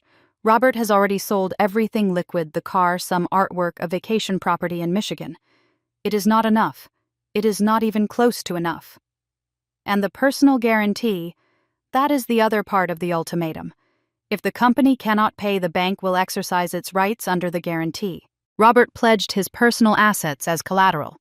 That includes..." Marcus paused. "That includes the house." The house in Lake Forest, the house where Elena had grown up, the house where she had been told she was nothing, where she had been asked to give away her inheritance, where her mother had come to record her for evidence. The house that represented everything the Wellington family had ever been and everything they had pretended to be. How long until the foreclosure is complete? If Robert does not pay by Tuesday, the bank will file the paperwork Wednesday morning. Given that he is unlikely to contest it, actual foreclosure could happen within 60 to 90 days. Maybe faster if the bank pushes. Elena set down her notepad, leaned back against her pillows, stared at the ceiling of her apartment. 60 to 90 days. After 35 years of ownership, after 3 generations of Wellingtons living within those walls, the house would be gone. Sold at auction, probably for a fraction of its value. The proceeds going to a bank that had been looking for an exit from this relationship for years. "Elena," Marcus's voice was careful. "I need to ask you something, and I need you to be honest with me." "Ask." "Is this what you wanted when you signed those papers, when you walked away, when you let everything fall apart? Was this the outcome you were hoping for?" Elena considered the question, considered the answer, considered what it said about her that she had to consider at all. "I wanted to be free," she said finally. "I wanted to stop carrying a weight that was never mine to carry. I wanted my father to understand just once what it felt like to face consequences for his own choices instead of having someone else clean up his messes. And the house? The house was collateral he chose to pledge. The guarantee was a document he chose to sign. I did not make those decisions. I was not even in the room when most of them happened." She paused. "But did I know? Did I see the shape of what was coming even when I signed those papers? Did you?" Elena closed her eyes, thought about the night of her birthday, about the documents spread across her father's desk, the pen in her hand, the certainty in her heart that she was setting something in motion that could not be stopped. "Yes," she said quietly. "I knew. Maybe not the specifics, but the general shape of it. I knew that a company built on my labor could not survive without it. I knew that my father's arrogance would prevent him from asking for help until it was too late. I knew that the banks and the creditors and the market itself would do what I could not bring myself to do directly. And you made peace with that." "I made peace with the truth, Marcus. The truth is that Wellington Logistics was already dying when I left.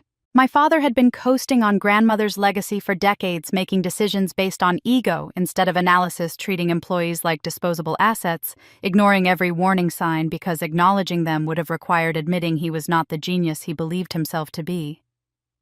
Elena opened her eyes, stared at the ceiling. "I was the only thing keeping it alive, and staying was killing me." Marcus was silent for a long moment. When he spoke again, his voice was gentle. "What do you want to do now?" Now. Elena sat up, swung her legs over the side of the bed, felt the cold floor against her bare feet. Now we wait. 48 hours for the ultimatum to expire. Then we see what rises from the ashes. She ended the call, set down her phone, and went to make herself a cup of coffee. The countdown had begun. The call came on Tuesday morning, 18 hours before the bank's deadline expired, from a number Elena did not recognize. She almost let it go to voicemail, assuming it was another reporter or another process server or another of the countless strangers who had found her contact information in the weeks since her father's social media campaign had made her a minor celebrity in Chicago business circles. Something made her answer. Elena Wellington. The voice was familiar, but she could not immediately place it.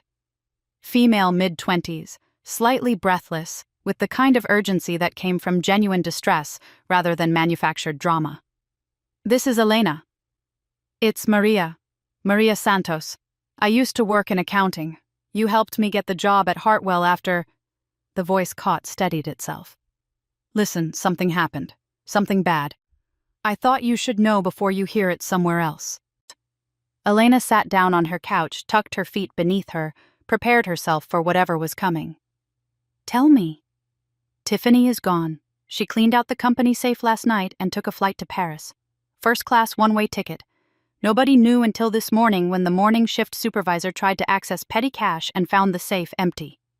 Elena processed this information, turned it over in her mind. The company safe typically held between $30,000 and $50,000 in cash emergency funds for situations that required immediate payment. Not a fortune by Wellington standards, but enough to finance several months of comfortable living in Europe if one was careful, or several weeks of extravagant living if one was Tiffany. How much did she take? $43,000 according to the records.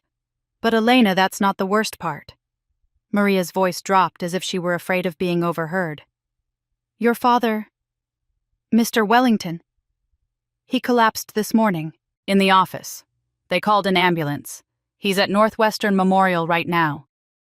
The words hung in the air, heavy with implications Elena was not yet ready to examine. Collapsed?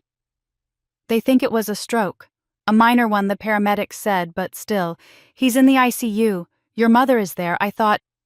Maria paused, seemed to be struggling with what to say next. I thought you should know. In case you wanted to. I don't know. I just thought you should know. Thank you, Maria. I appreciate you calling. Are you going to go to the hospital? Elena looked out her window at the city spread below, the same view she had been contemplating for months now, watching the slow-motion collapse of everything her father had built. Her father was in the hospital. Her father had suffered a stroke. Her father might be dying for all she knew, surrounded by machines and strangers, while his golden child fled to another continent with stolen money. I don't know, she said honestly. I need to think. She ended the call, set down her phone, and sat in the silence of her apartment for a long time. The updates continued to arrive throughout the day, a steady stream of information from the network of former colleagues who had become her eyes and ears inside a company she no longer officially belonged to. 10:30 in the morning. The police were called to investigate the theft from the safe.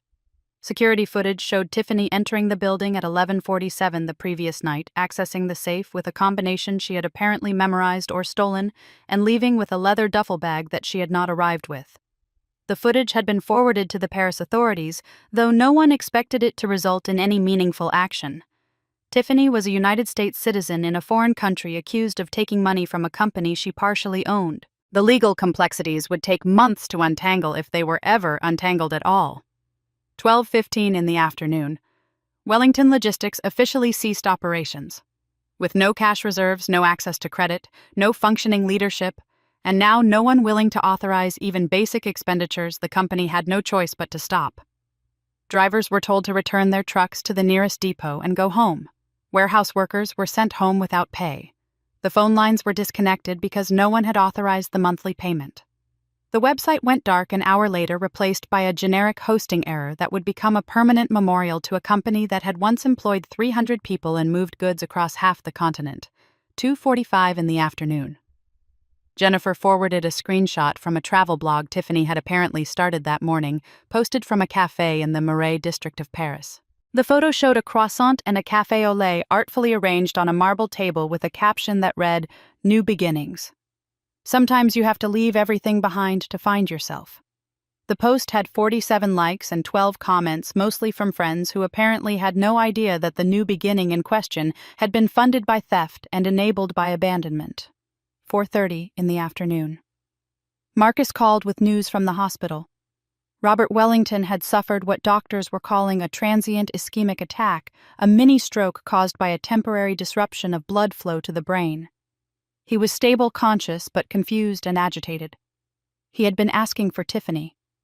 No one had told him yet that Tiffany was gone. "The bank deadline is in 12 hours, Marcus said. "If he can't sign documents, if he's incapacitated, then his wife becomes the decision-maker, or his designated power of attorney. Which is," Elena almost laughed, "me. He appointed me as his healthcare proxy and financial power of attorney 15 years ago when he had a cancer scare. Said he trusted me to make the hard decisions if it came to that." She paused, let the irony settle. He never revoked it, probably forgot it existed like he forgot about the personal guarantee. Marcus was silent for a long moment. "Elena, do you understand what this means? It means that if my father is incapacitated, I have the legal authority to make decisions on his behalf, including decisions about the company." She stood, walked to her window, watched the late afternoon light paint the city in shades of gold and shadow. "Including decisions about whether to accept my own offer." That would be unprecedented. Ethically questionable at minimum, possibly illegal. "Only if I'm acting against his interests. If I'm acting to preserve what's left of his assets, to minimize his losses, to negotiate the best possible outcome with his creditors." She let the sentence hang. "That's exactly what a fiduciary is supposed to do." "You would be negotiating with yourself." "I would be negotiating with the bank, with the creditors, with everyone who has a claim against Wellington Logistics and Robert Wellington personally." Elena turned from the window. "The offer I made at the Marriott is still the best option. $1 for the equity assumption of all debt. It's the only way to avoid complete liquidation. And you just happen to be the buyer. I'm the only buyer. No one else is going to touch this mess with a 10-foot pole. The company is worthless without someone who knows how to run it. And I'm the only person alive who knows every system, every contract, every relationship that made it work." She paused. "I'm not stealing anything, Marcus. I'm buying a disaster at the only price anyone would pay for it. And your father. My father made his choices. He chose to force me out. He chose to put Tiffany in charge. He chose to fight me in court instead of accepting help when it was offered." Elena's voice hardened. "He chose to pledge his house as collateral for a loan he couldn't repay. None of those were my decisions. All of them were his. What are you going to do?" Elena looked at the clock on her wall. 7 hours until the bank deadline. 7 hours until $40 million came due and the foreclosure proceedings began. 7 hours until her father lost everything because he had refused to listen to the only person who could have saved him. "I'm going to the hospital," she said. "I think it's time my father and I had a conversation." Northwestern Memorial Hospital occupied a complex of buildings along the lakefront, a maze of glass and steel that had grown over decades to become one of the largest medical centers in the Midwest. Elena arrived at 6:30 in the evening, parked in the visitor garage, and walked through the automatic doors into a lobby that smelled of antiseptic and coffee and the particular anxiety that permeated all hospitals everywhere. She had not been here since her grandmother died 4 years ago in a private room on the oncology floor, where the staff spoke in hushed voices and the walls were painted in colors meant to soothe. That visit had ended with a death and an inheritance and the beginning of everything that had led to this moment. This visit would end differently, though she was not yet certain how. The ICU was on the 4th floor, accessible only through a set of locked doors that required a visitor badge and a check-in with the nursing station. Elena provided her name, showed her identification, explained her relationship to the patient. The nurse who processed her paperwork was a young woman with tired eyes who did not seem to recognize the Wellington name or care about the drama that surrounded it. "He's in room 412. Visiting hours end at 8. Please keep your visit brief. He's still very weak. Elena walked down the corridor past rooms where other patients lay connected to machines and monitors, past families gathered in anxious clusters, past doctors and nurses, moving with the particular efficiency of people who spent their days surrounded by crisis. She counted the room numbers as she passed 408, 410, 412. The door was slightly ajar. Through the gap, she could see the foot of a hospital bed, the shape of a figure beneath thin blankets, the green glow of a heart monitor displaying numbers she could not read from this angle. She pushed the door open and stepped inside. Robert Wellington looked like a stranger. The man she had known her entire life, the man who had filled every room he entered with the force of his personality, lay small and diminished in the hospital bed. His silver hair was matted and unwashed. His face was slack on one side, the muscles not quite responding the way they should. His eyes, when they opened at the sound of her entrance, were clouded with confusion and something that might have been fear. Margaret sat in a chair beside the bed, her hands twisted together in her lap, her face swollen from crying. She looked up when Elena entered, and for a moment something like hope flickered across her features before being replaced by wariness. "Elena, you came." "I came. Your father has been asking for you, in his lucid moments." Margaret took a step toward her daughter, then stopped as if uncertain whether her approach would be welcome. "The doctors say the stroke was minor. He should recover most of his function, but he's confused. He keeps asking for Tiffany." "Tiffany is in Paris." "I know, I saw the Instagram post." Margaret's voice cracked. How could she? How could she just leave him like this?" Elena did not answer. She walked past her mother to the side of the bed, looked down at the man who had raised her, who had shaped her, who had spent 38 years making her feel invisible and inadequate and never quite good enough. He looked old. He looked tired. He looked like what he was, a man who had finally run out of the privilege and luck that had sustained him for so long. "Robert." His eyes focused on her slowly, like a camera finding its subject through fog. His mouth moved, trying to form words, but only sounds came out at first, garbled and indistinct. Then, with visible effort, he managed a single word. "Elena." "Yes." "You came." "I came." She pulled the visitor chair closer to the bed, sat down, folded her hands in her lap. "We need to talk." "Tiffany." His voice was slurred, the words coming slowly. "Where is Tiffany?" "Gone. She took money from the company and left the country." Robert's eyes opened again. Something moved across his face that might have been grief or might have been simply exhaustion. "She left last night, while you were working. She emptied the company safe and caught a flight to Paris." Elena kept her voice level, clinical. "She's posting pictures of croissants on Instagram. She seems to be enjoying herself." Margaret made a sound behind her, something between a sob and a gasp. Robert's heart monitor beeped slightly faster, the numbers climbing in response to emotional distress. I don't understand. She wouldn't. She loves me." "She loved what you gave her. The money, the title, the lifestyle. When those things disappeared, so did she." Elena leaned forward slightly. "That's not love, Robert. That's transaction." No, you're wrong. Tiffany is a good girl. She needed someone to take care of her, someone to clean up her messes, pay her bills, protect her from consequences. You were that person. Now you can't be." Elena paused, let the words sink in. "I could have been that person too if you had let me, but you wanted me to give her everything I had, everything grandmother left me so that she could impress some rich family and marry some rich man. You chose her over me, and this is where that choice led." Robert's eyes were wet now, tears leaking from the corners running down the slack side of his face. His hand moved on the blanket, reaching for something, finding nothing. "I made mistakes. Yes. I should have listened, should have seen what you were doing, for the company, for us.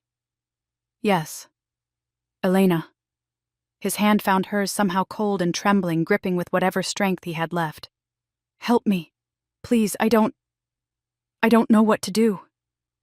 She looked at his hand on hers, at the fingers that had once signed documents demanding her inheritance, at the wedding ring that had bound him to a woman who would record her own daughter for evidence, at the age spots and wrinkles and visible veins that marked the passage of time on skin that had never known real work. "I know what to do," she said, "but you're not going to like it." "Anything. I'll do anything." Elena reached into her bag, pulled out a folder, set it on the bed beside him. "This is a sale agreement. It transfers ownership of Wellington Logistics to me, along with all assets and liabilities. The purchase price is $1. Robert stared at the folder as if it were a snake that might bite him. "You also sign a release of all claims against me. The lawsuit, the accusations, everything. Dropped. In exchange, I assume responsibility for the bank debt and the other creditors. I negotiate on your behalf to minimize your personal exposure. The house was pledged as collateral. You signed a personal guarantee 7 years ago. If the company can't pay, the bank can foreclose." Elena opened the folder, spread the documents across the bed where he could see them. "If you sign these papers, I can negotiate with the bank. Try to restructure the debt, extend the timeline, find a way to save what's left. Without my involvement, they foreclose tomorrow and you lose everything." "You would save the house?" "I would try. I can't promise anything. The bank has the right to foreclose regardless of what I do. But I have relationships there. I have credibility. I might be able to convince them that a restructured loan is better than a fire sale liquidation." She paused. "But I need the company to do it. I need the authority to negotiate on behalf of Wellington Logistics. That means you have to sell it to me. For $1. For $1 and the assumption of $40 million in debt." Elena met his eyes. "You're not giving me anything, Robert. You're giving me a disaster. I'm the only person willing to take it." The room was silent except for the beeping of monitors and Margaret's quiet weeping in the corner. Robert stared at the documents, at his daughter, at the ceiling, as if looking for some escape from the reality that had finally caught up with him. "Your grandmother," he said finally. "She always said, you were the strong one. She was right. I should have listened to her. Should have seen." His voice trailed off, lost in the fog of exhaustion and medication and the weight of decades of mistakes. "You taught me something, Robert." Elena picked up a pen from the bedside table, placed it in his trembling hand. "You taught me that business is war, that the strong survive and the weak are eliminated, that sentiment has no place in the boardroom." She guided his hand to the first signature line. "I learned well. This is my final lesson." His hand shook as he signed, The signature was barely legible, a trembling scrawl that bore little resemblance to the bold strokes that had once commanded respect and fear. But it was recognizable. It was legal. It was enough. She turned to the next page, guided him through the next signature and the next. Release of claims, transfer of authority, assumption of debt. One by one, the documents that would reshape both their lives received their marks. When it was done, Elena gathered the papers, returned them to the folder, tucked the folder back into her bag. Robert lay against his pillows, exhausted, his eyes half closed, his breathing shallow and uneven. "What happens now?" he asked. "Now I go to work." Elena stood, pushed the chair back to its original position. "The bank deadline is in 5 hours. I have calls to make." "Elena." His voice stopped her at the door. Will you come back?" She turned, looked at the man in the hospital bed, the man who had been her father and her enemy, and now was neither. He looked small. He looked lost. He looked like someone who had finally realized that the empire he thought he ruled had been made of sand all along. "I don't know," she said honestly. "I have a company to save." She walked out of the room, past the nursing station, through the locked doors, into the elevator that would carry her down to the lobby and out into the night. Behind her, in a room on the 4th floor, Robert Wellington lay in the wreckage of everything he had built alone, except for a wife who could not help him and the ghost of a daughter who would not. The doors closed. The elevator descended. And Elena Wellington, for the first time in her life, felt the weight of real power settling onto her shoulders. It was heavier than she had expected. It was lighter than she had feared. It felt like exactly what she had been waiting for. The Wellington Logistics building stood dark against the Wednesday morning sky. Elena parked in the visitor lot, walked to the service entrance, and used a key she had never bothered to remove from her ring. The corridor smelled of dust and abandonment. She navigated by memory to the electrical room, found the main breaker, and pushed it from off to on. The building shuddered awake. Lights flickered, stabilized. The HVAC system groaned to life. The hum of electricity filled the space like a heartbeat resuming after cardiac arrest. Elena took the elevator to the 32nd floor and stepped into chaos frozen in time. Desks covered with abandoned papers, cold coffee cups, dead plants. The particular stillness of a place that had stopped mid-breath and never started again. She ended her tour in the corner office, the one Tiffany had renovated at such extraordinary expense. Meditation cushions, a juice bar, $200,000 of waste surrounding a glass desk covered with fashion magazines and cosmetic samples.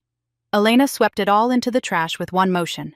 Then she sat down and began making calls. Jennifer Huang answered on the second ring. "I need you," Elena said. "I just acquired the company. I need someone I trust to help me rebuild." "You bought Wellington Logistics for $1.40 million in debt. Can you come?" "I'll be there in an hour." Carlos Martinez took longer to convince. He had a family, a mortgage, a secure position at a competitor. But he remembered the coffee in the snow, the job she had found him after the purge, the years of being treated like a person instead of a resource. "When do you need me?" "Today." "Give me 2 hours. Maria Santos, David Kim, Patricia Okonkwo." One by one, Elena reassembled the team that had once made Wellington Logistics function, the people who had scattered when her father's regime collapsed, but who still remembered what competent leadership looked like. By noon, they were gathered in the conference room, 5 people willing to bet their careers on her ability to resurrect something everyone else had buried. "Here's the situation," Elena said. $40 million in bank debt, $6 million in other obligations, 0 cash, 0 credit, 40 trucks sitting idle with no drivers and no customers. She let the numbers sink in. "Here's what we're going to do." She assigned tasks with the precision of a general deploying troops. Financial audit, system restoration, client outreach, driver recruitment. Each person knew exactly what was expected and exactly why it mattered. "What about the bank?" Jennifer asked. "They should be filing foreclosure today." "I have a meeting at First Chicago in 3 hours. I've been preparing for this moment for 3 months." The bank's offices occupied a tower on LaSalle Street. Elena arrived carrying a portfolio that contained everything she had built during her weeks of exile. Business plans, financial projections, asset analyses, a restructuring proposal that would convert debt to equity in exchange for extended terms and restored credit. 3 bankers waited in the conference room: Michael Chen, the relationship manager, Sarah Goldman, the credit officer, James Morrison, a senior vice president whose presence signaled how seriously they were taking this meeting. Elena presented her case with the same calm competence she had demonstrated 1,000 times over 18 years. She walked them through the numbers. She explained how the company had collapsed not because it was broken, but because the only person who knew how to run it had been forced out. She showed them projections that demonstrated recovery was possible under proper management. "I've seen a lot of turnaround situations," James Morrison said when she finished. "Most fail. The ones that succeed have leadership. Someone who knows the business, commands respect, makes hard decisions." He studied her across the table. "Robert Wellington thought he was running that company. He wasn't. You were. I'm recommending we accept your proposal," he continued. "Conditionally. Quarterly reviews, performance guarantees, acceleration rights. But I think you can do this."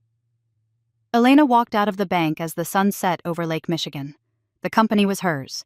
The means to rebuild it was secured. Now the real work began. The next 6 weeks blurred into a marathon of 18-hour days and 4-hour sleeps. Elena fired everyone Tiffany had hired, the social media consultants and wellness coordinators who contributed nothing but expense. She terminated useless contracts. She sold the juice bar equipment for $12,000. The meditation cushions for $3,000 recovered, $18,000 from the Mercedes dealership for the deposit on a car now sitting in Paris. Every dollar went to payroll first, then vendors, then the bank. By late April, 30 trucks were running again.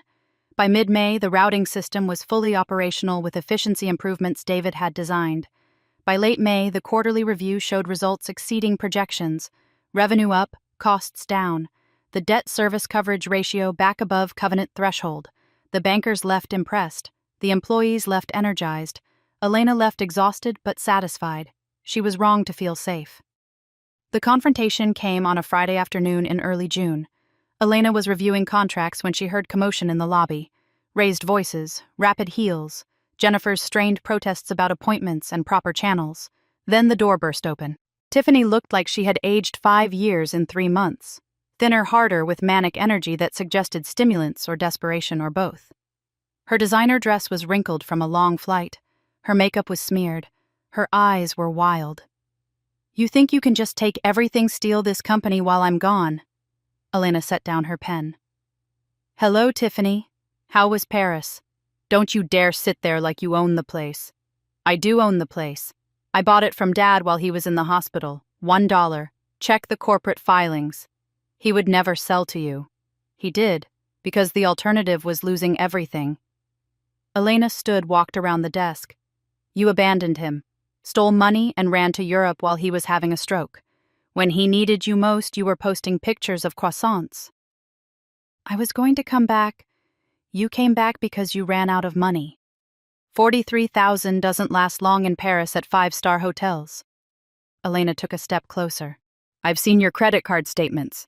You burned through everything in 8 weeks." "That money was mine. I'm a shareholder." "You were a shareholder.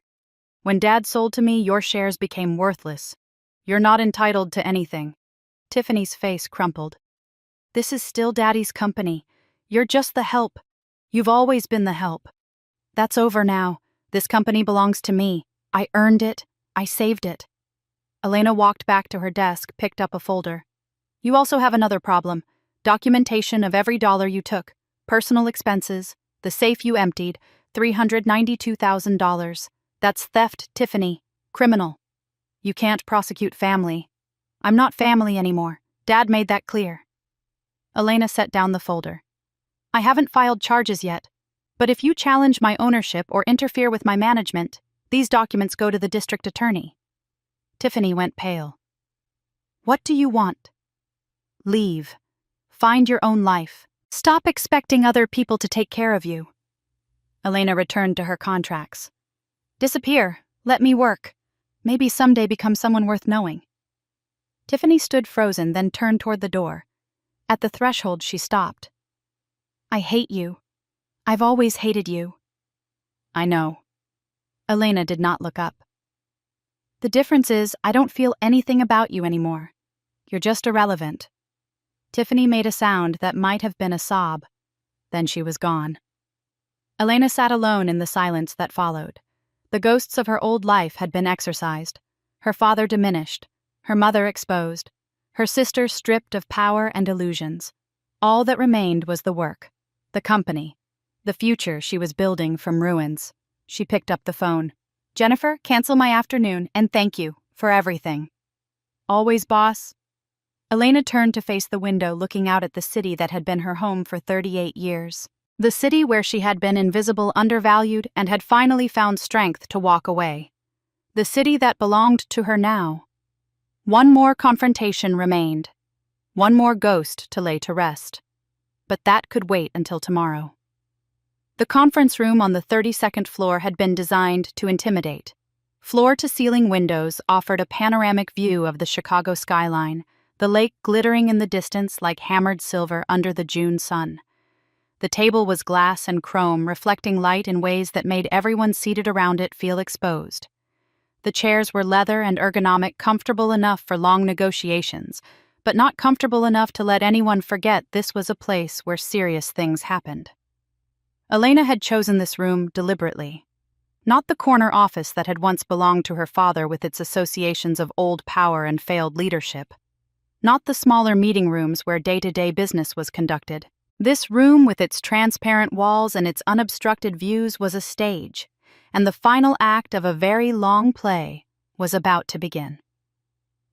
She arrived first at 9:45, 15 minutes before the scheduled meeting. Marcus came with her carrying a briefcase that contained every document they might need and several they probably would not. They took seats on one side of the glass table, arranged their papers, and waited. At 9:53, the elevator doors opened, and Robert Wellington emerged. He was in a wheelchair, now pushed by a home health aide whose name Elena did not know. The stroke had taken more from him than anyone had initially realized. His left side remained weak, the muscles refusing to fully cooperate with the commands his brain sent them. His speech had improved, but was still slower than before, each word requiring effort that had once been automatic. His face, which had commanded boardrooms for 35 years, now sagged slightly on one side, a permanent reminder of the night his body had finally rebelled against the stress he had subjected it to. Behind him came Tiffany. She had cleaned herself up since their confrontation a week ago. The designer dress had been replaced by a professional suit, probably borrowed or bought on credit, she no longer had access to. Her hair was styled, her makeup careful, her posture rigid, with the particular tension of someone who knew they were walking into a battle they could not win, but refused to surrender without a fight. They took their seats across from Elena and Marcus.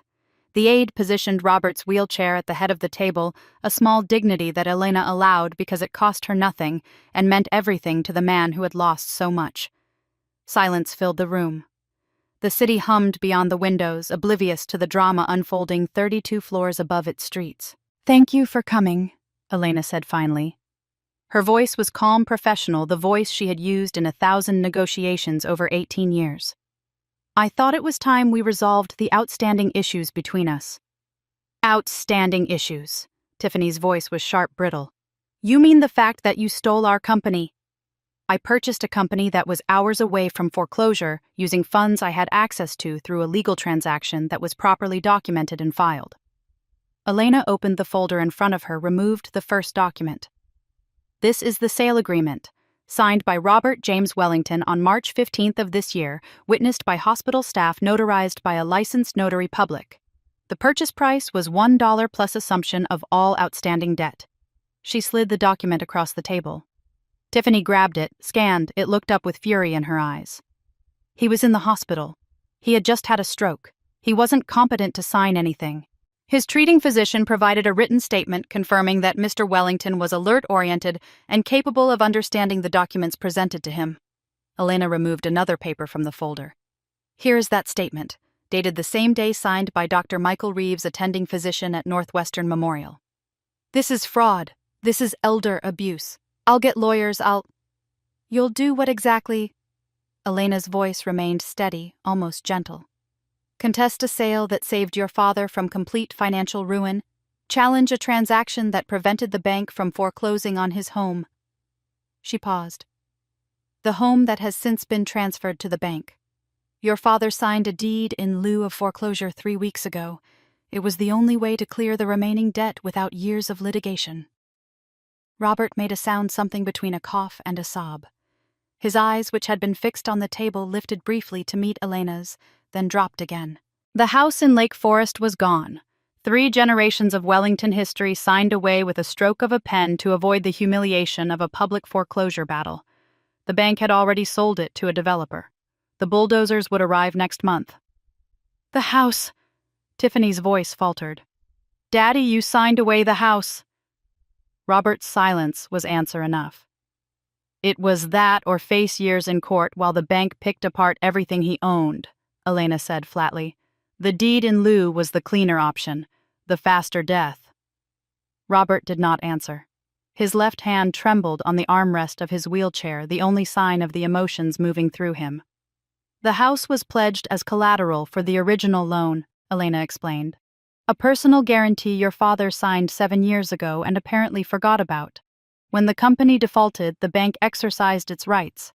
The sale closed last week.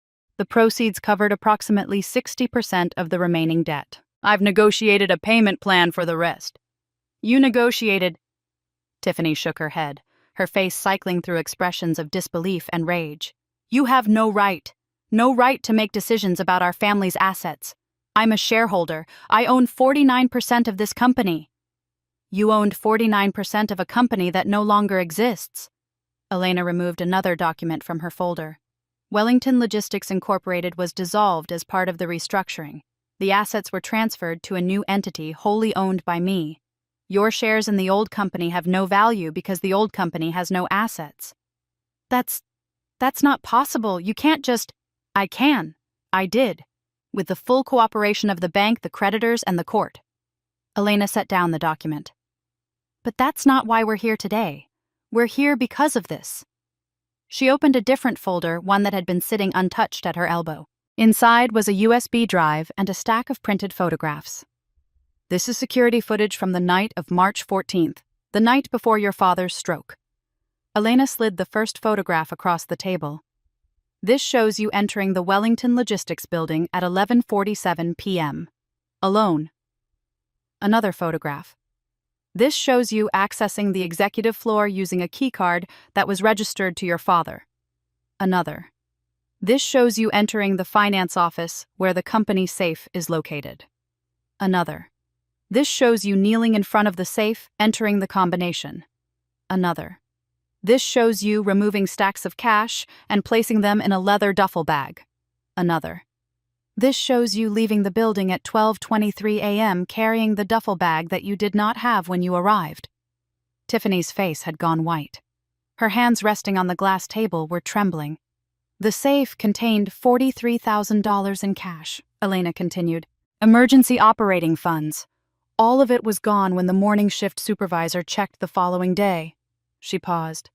That same morning, you boarded a first-class flight to Paris, one-way ticket, paid in cash. I had authorization. Daddy knew I was taking.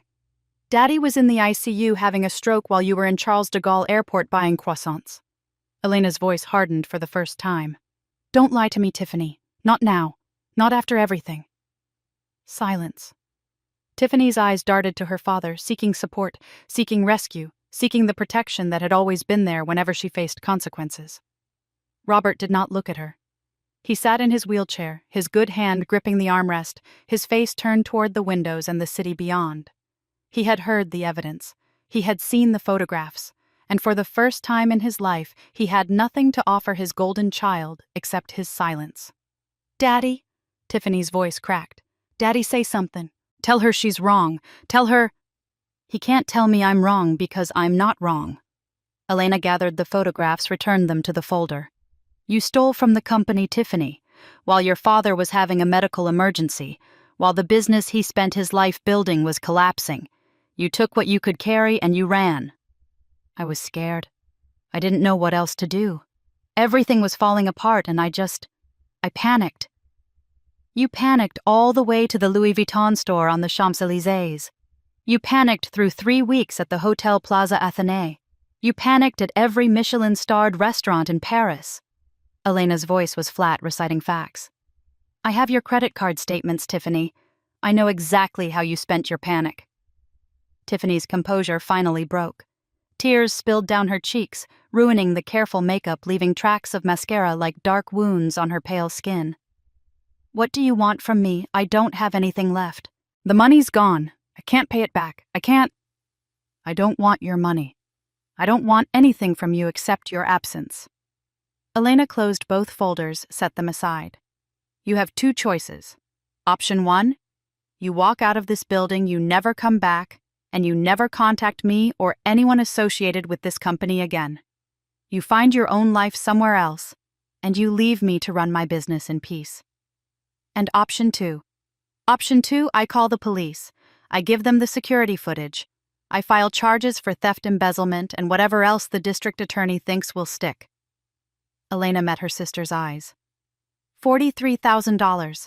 That's grand theft. That's a felony. That's prison time, Tiffany. Real prison, not the white-collar facilities where rich people serve their sentences. You won't do well there. The tears were flowing freely now. Tiffany's face contorted with fear and desperation. She turned to Roberts again, her voice rising to something approaching a wail.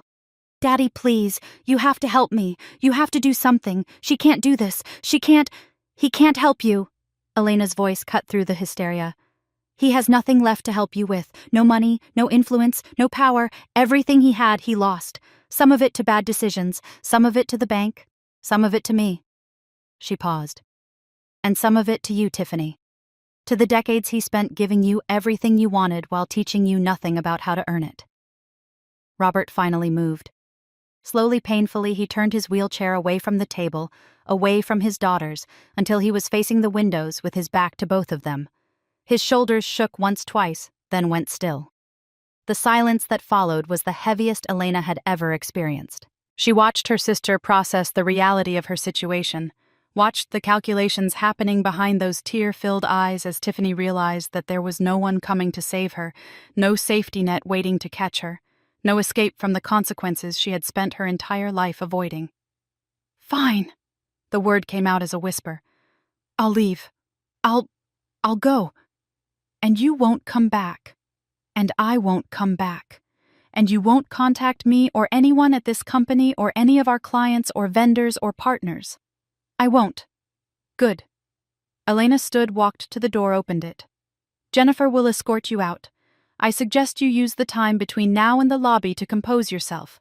The employees don't need to see you crying."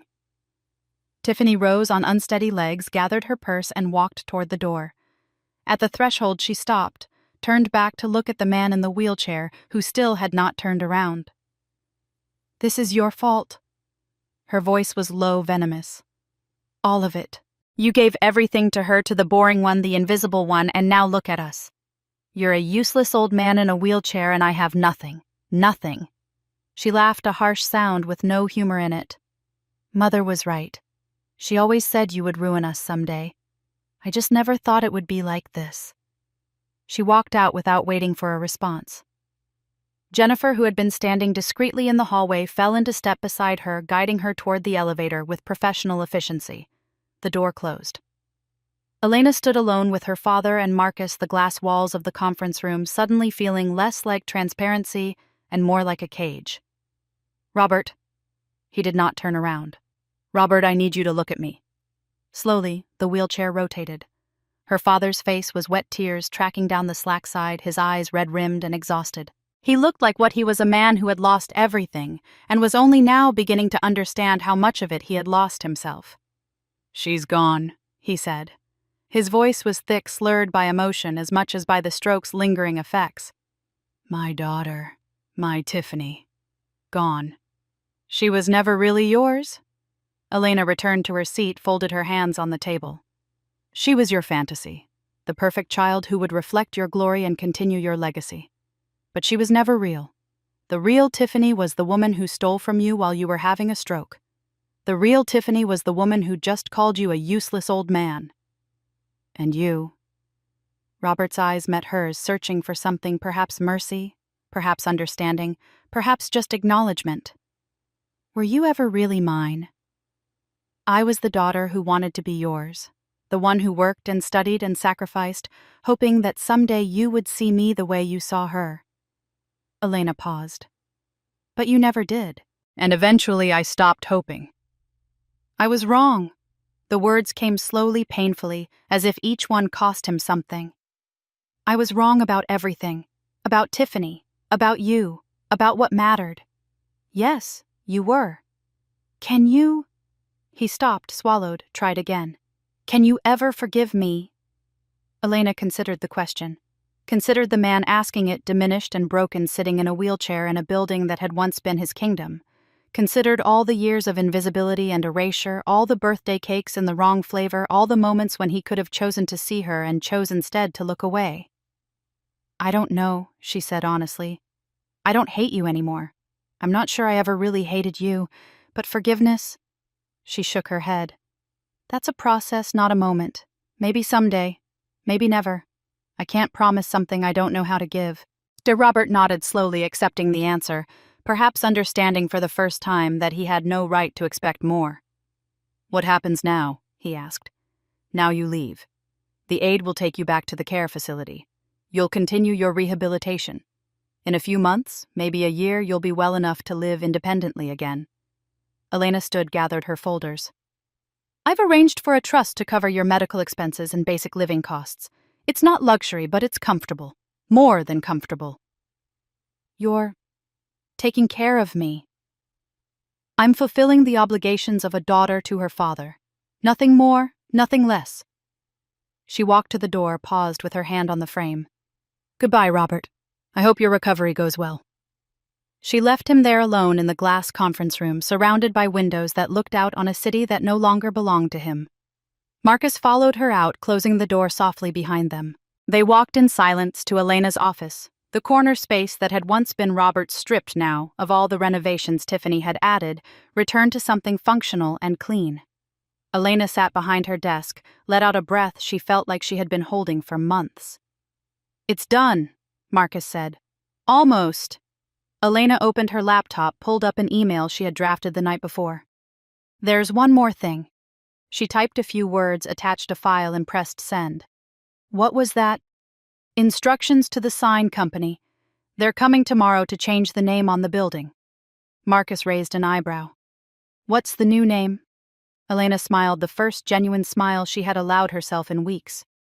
"Castillo Logistics, my grandmother's maiden name, before she married into the Wellington family, before any of this started." "Castillo," Marcus tested the word. "I like it." "So do I." Elena closed her laptop, walked to the window. She would have liked it too. She always hated the Wellington name, said it sounded pretentious, said she only took it because that's what women did in her generation. She paused. "She told me once near the end that her only regret was not keeping her own name, not building her company under her own identity instead of her husband's.